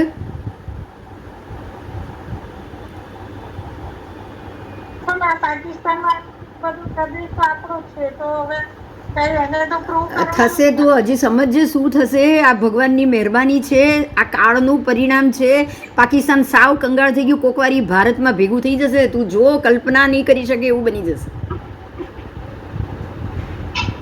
સમજી? હા, પણ આવી તીર્થંકરોની ભૂમિ હોય, બધી વિચરેલા હોય, ત્યાં આવું બધું ચાલતું હોય. હા, પણ આ બધું થોડા કાળ માટે પાછા આવી જ જશે. જે આપણે નથી કહેતા કે જૈન ધર્મ ચારે કોર ગાજવાનો છે 5મા આરાના અંત સુધીમાં. હા, ઊંચાઈ પર આવશે. ઊંચાઈ પર આવશે જ એવી રીતે કે આ બધી ભૂમિ આપણા હાથમાં આવશે. દક્ષા, બધી ભૂમિ આપણા હાથમાં આવશે, તું જોઈ લેજે. સમજાય તને? આખી આ બધી એ લોકોની ભૂમિ આપણા હાથમાં આવશે. ખાલી સનાતન ધર્મ ગાજશે એમ નહીં, એની જોડે જોડે જૈન ધર્મ બી ગાજશે. અને આ બધો પ્રદેશ આપણને મળશે, તું જોઈ લે. શું છે, હિન્દુ એટલે સનાતન, અને આપણે હિન્દુમાં આવી ગયા. અત્યારે એવી રીતે ચાલુ છે ને. અત્યારે તો એવી રીતે ચાલે, પણ અંદરથી જૈન પ્રતિમા નીકળે છે એટલે એને અત્યારે તો કોઈ નાબૂદ કરી શકે એમ જ નથી ને એને તો. અને બધા આ લોકો જો ને, જાપાન વાળા ને લોકો કેટલું જૈન ધર્મ માને છે, બોલો. ના, પણ અંદરથી જે પ્રતિમા જે નીકળે એને તો એ લોકો નાબૂદ જ નથી કરી શકવાના. પ્રૂફ ને તો હા, એ તો જમીનમાંથી નીકળવાનું, એમાં તો કઈ સવાલ નથી. જમીનમાંથી નીકળે એને તો એ લોકો નાબૂદ જ નથી કરી શકવાના. આજે બાબરી મસ્જિદ તોડી તો નીચેથી મંદિરના અવશેષ નીકળ્યા. અરે મંદિરના અવશેષ શું? એ મંદિરના કોને ખબર છે? આના આપણા જૈનના હોય કઈ ભગવાન પ્રતિમાજી મળ્યા હશે ને કોઈએ એ દબાઈ દીધા હશે તોય નહીં ખબર પડે ને આપણને તો. કેમ કે અયોધ્યા છે એટલે. હા, અયોધ્યા છે એટલે મળવાના તો ખરા જ ને. ત્યાંથી મંદિરના તો મળી જ ગયા એ લોકોને. અને પેલો કેસ લડવા માટે સ્ટ્રોંગ થઈ જાય કે ભાઈ આ તો રામનું જ છે એટલે રામનું જ આપવા માટે એ લોકોએ સીધું એને રામજીના મંદિર તરીકે મૂકી દીધું હોય. પોસિબલ છે જ ને ભાઈ, ક્યાં નથી પોસિબલ? બોલો. પણ હમણાં છે ને મોદીએ આપી દીધી ને જગ્યા લોકોની મસ્જિદ બનાવવા, ત્યાં આગળ આપણા ભગવાનનું એક કલ્યાણ જ થયેલું છે. એ જગ્યા એમાં આવે છે. પણ આપણા વાળા કઈ કરતા ને. ના, હવે એ તો હવે આમાં કઈ એ બધામાં તો મસ્જિદ બનાવ્યા હજુ તો 2 વર્ષ પહેલા જ આપી. હા, એ બધામાં તો આપણાથી કઈ થઈ બરોબર એક કલ્યાણકની જમીન છે આપણી. એમાં તો આપણાથી કઈ જ્યાં સુધી કઈ પ્રૂફ આવી જાય છે. હા, પણ એ જ્યાં સુધી કઈ પ્રૂફ ન મળે ત્યાં સુધી તો કઈ થઈ શકે એવું છે નહીં એ બધી મેટરમાં તો.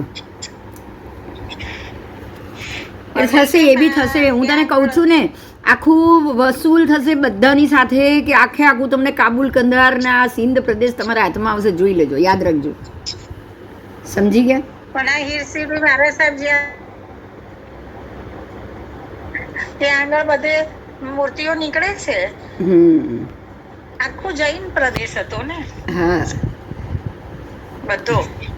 એટલે આજે આપણે આખું આ જે પાઠ છે નથી, આ ભરત ક્ષેત્ર અને 6 ખંડ બહુ ક્લિયર સમજાઈ ગયું. આ ભરત ક્ષેત્ર, પછી એની બંને આ નીચેની ગુફાઓના તમિશ્રા ગુફાની નીચેના માંડલા અને એનો રસ્તો, અને બરમુડા ટ્રાયેંગલ અને ડ્રેગન ટ્રાયેંગલનું કારણ મળી ગયું ને. બધું જ કારણ મળી ગયું ને. હા, બરોબર છે. હા, અને રત્ન વગર આ શક્ય નથી. એટલે વાસુદેવના 7 રત્ન અને ચક્રવર્તીના 14 રત્ન. જો હવે રત્નનું પણ આવે છે, જોડે જોડે લઈ લઉં છું થોડું. હા, કયા કયા રત્ન? તો કે જો 7 રત્ન વાસુદેવને 7 હોય, ચક્રવર્તીના 14 હોય. તો વાસુદેવને કેટલા હોય? જેમ કે કૃષ્ણ વાસુદેવ હતા. જો કૃષ્ણ થયા ને, જો સાંભળજે, એમ વાસુદેવ થશે જે 3 ખંડને જીતશે. દક્ષા, જો આપણને જવાબ અત્યારના મળ્યો. જો રિટર્નમાં વાસુદેવ પહેલા આવશે. વાસુદેવ પછી કોઈ ચક્રવર્તી નથી થયા. બરોબર છે. છેલ્લા વાસુદેવ જ થયા. વાસુદેવ થયા છે. અને 3 જ ખંડ જીતશે. એ કઈ 6 ખંડ પેલી બાજુ જીતવા નથી જવાના. એટલે 3 ખંડ સુધી તો ક્લિયર થઈ જ જશે જમીન. એ 3 ખંડ તો ખુલ્લા જ રહેવાના છે. સમજાય છે તને?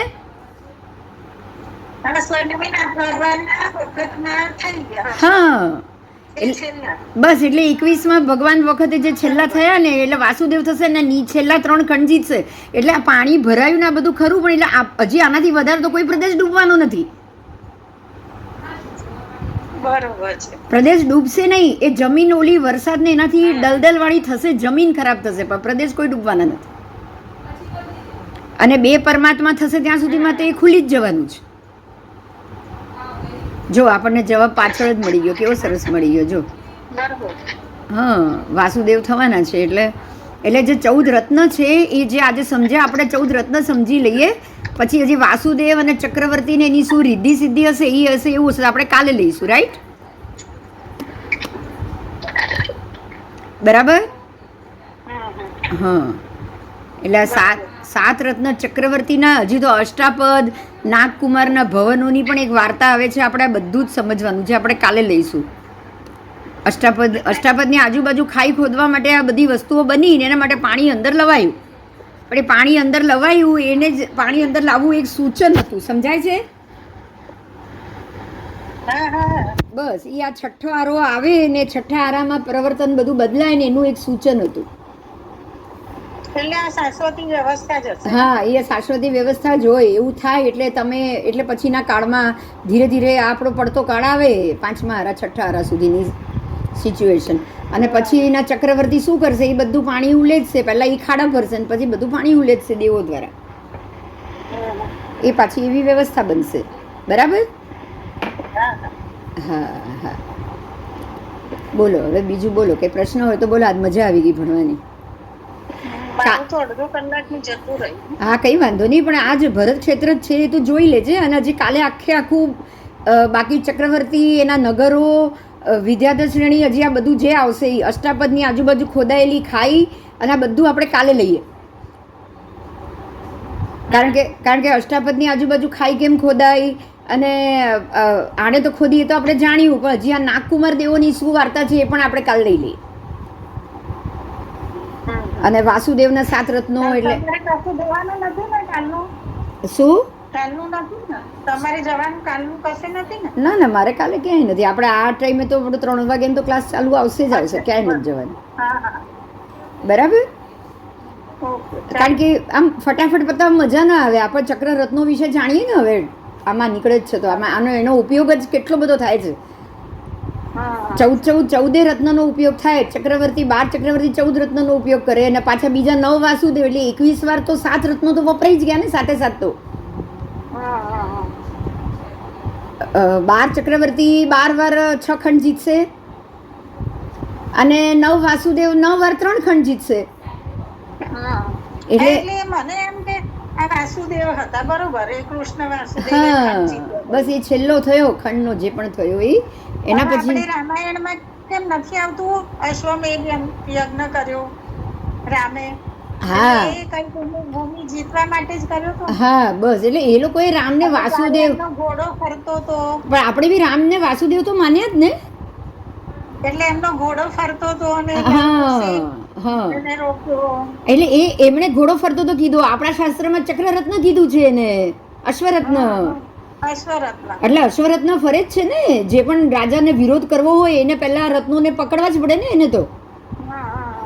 ચક્રરત્ન ને અશ્વરત્ન જ્યાં જ્યાં જાય ચક્ર પ્રવેશ ના કરી શકે, એ રાજા સરેન્ડર ન થાય ત્યાં લડાઈ તો કરવી જ પડે ને એને. એટલે વાસુદેવને પણ ઘોડો તો અશ્વરત્ન તો ખરો, એને 7 રત્ન કીધા છે એટલે અશ્વરત્ન તો છે. જો હમણાં જ આ તમારા પાઠમાં એ આપણે લઈ લઈએ. ચાલો કે વાસુદેવ પાસે બી અશ્વરત્ન તો છે જ.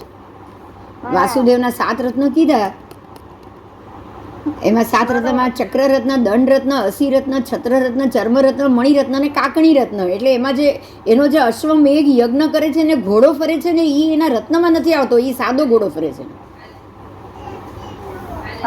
અશ્વરત્ન નથી એની પાસે.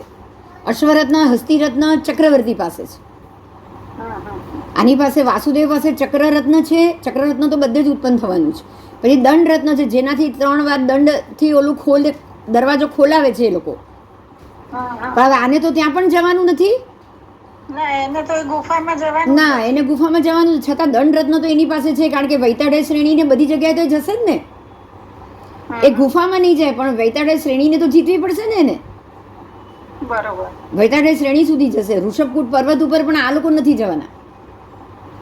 આ લોકો પછીના 3 ખંડમાં નથી જતા વાસુદેવો. અને છત્રરત્ન છે કારણ કે છત્ર સિંધુ ક્રોસ કરવાના, ગંગા ક્રોસ કરવા છત્રરત્ન તો ઉપયોગ થવાનો જ છે.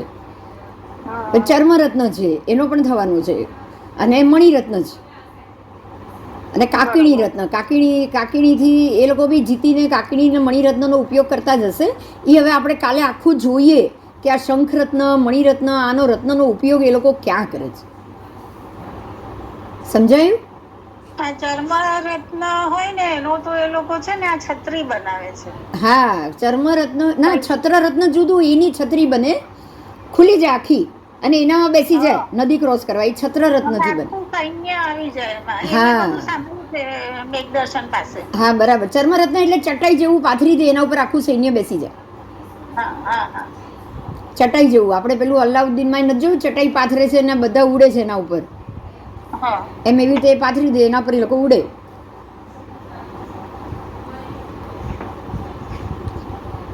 એટલે એ લોકોને ક્યાં ક્યાં શું ઉપયોગ થાય છે ને એ બધું આપણે કાલે જાણીએ. સાતે રત્ન, ચાલો થેન્ક યુ. સાતે રત્નનું. હા ચાલો હવે કાલે જાણીએ, કારણ કે આજે પેલું 7 રત્ન ફટાફટ પતી જશે તો નહીં મજા આવે. કાલે આપણે બધા જ રત્નો લઈ લઈએ. આજ તો મારે પેલું પ્રતિક્રમણ હોય ને હવે. હા હા ચાલો ચા સાથે મળે. હા સાતમાં રહેજો ને જય જીનેન્દ્ર. જય જીનેન્દ્ર.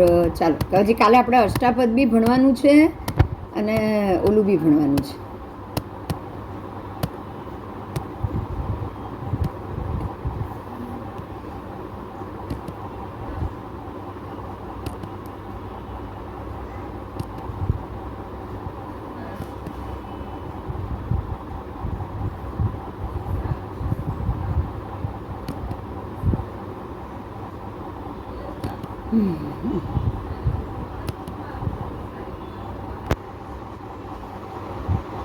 आज हमने भरत क्षेत्र और हमारे ही 6 खंड का देश इसके मामले में जाना, बहुत ही अच्छा लगा, बहुत ही आनंद भी आया कि हमारा यही 6 खंड का देश ही परमात्मा ने जो बताया है वो भरत क्षेत्र है.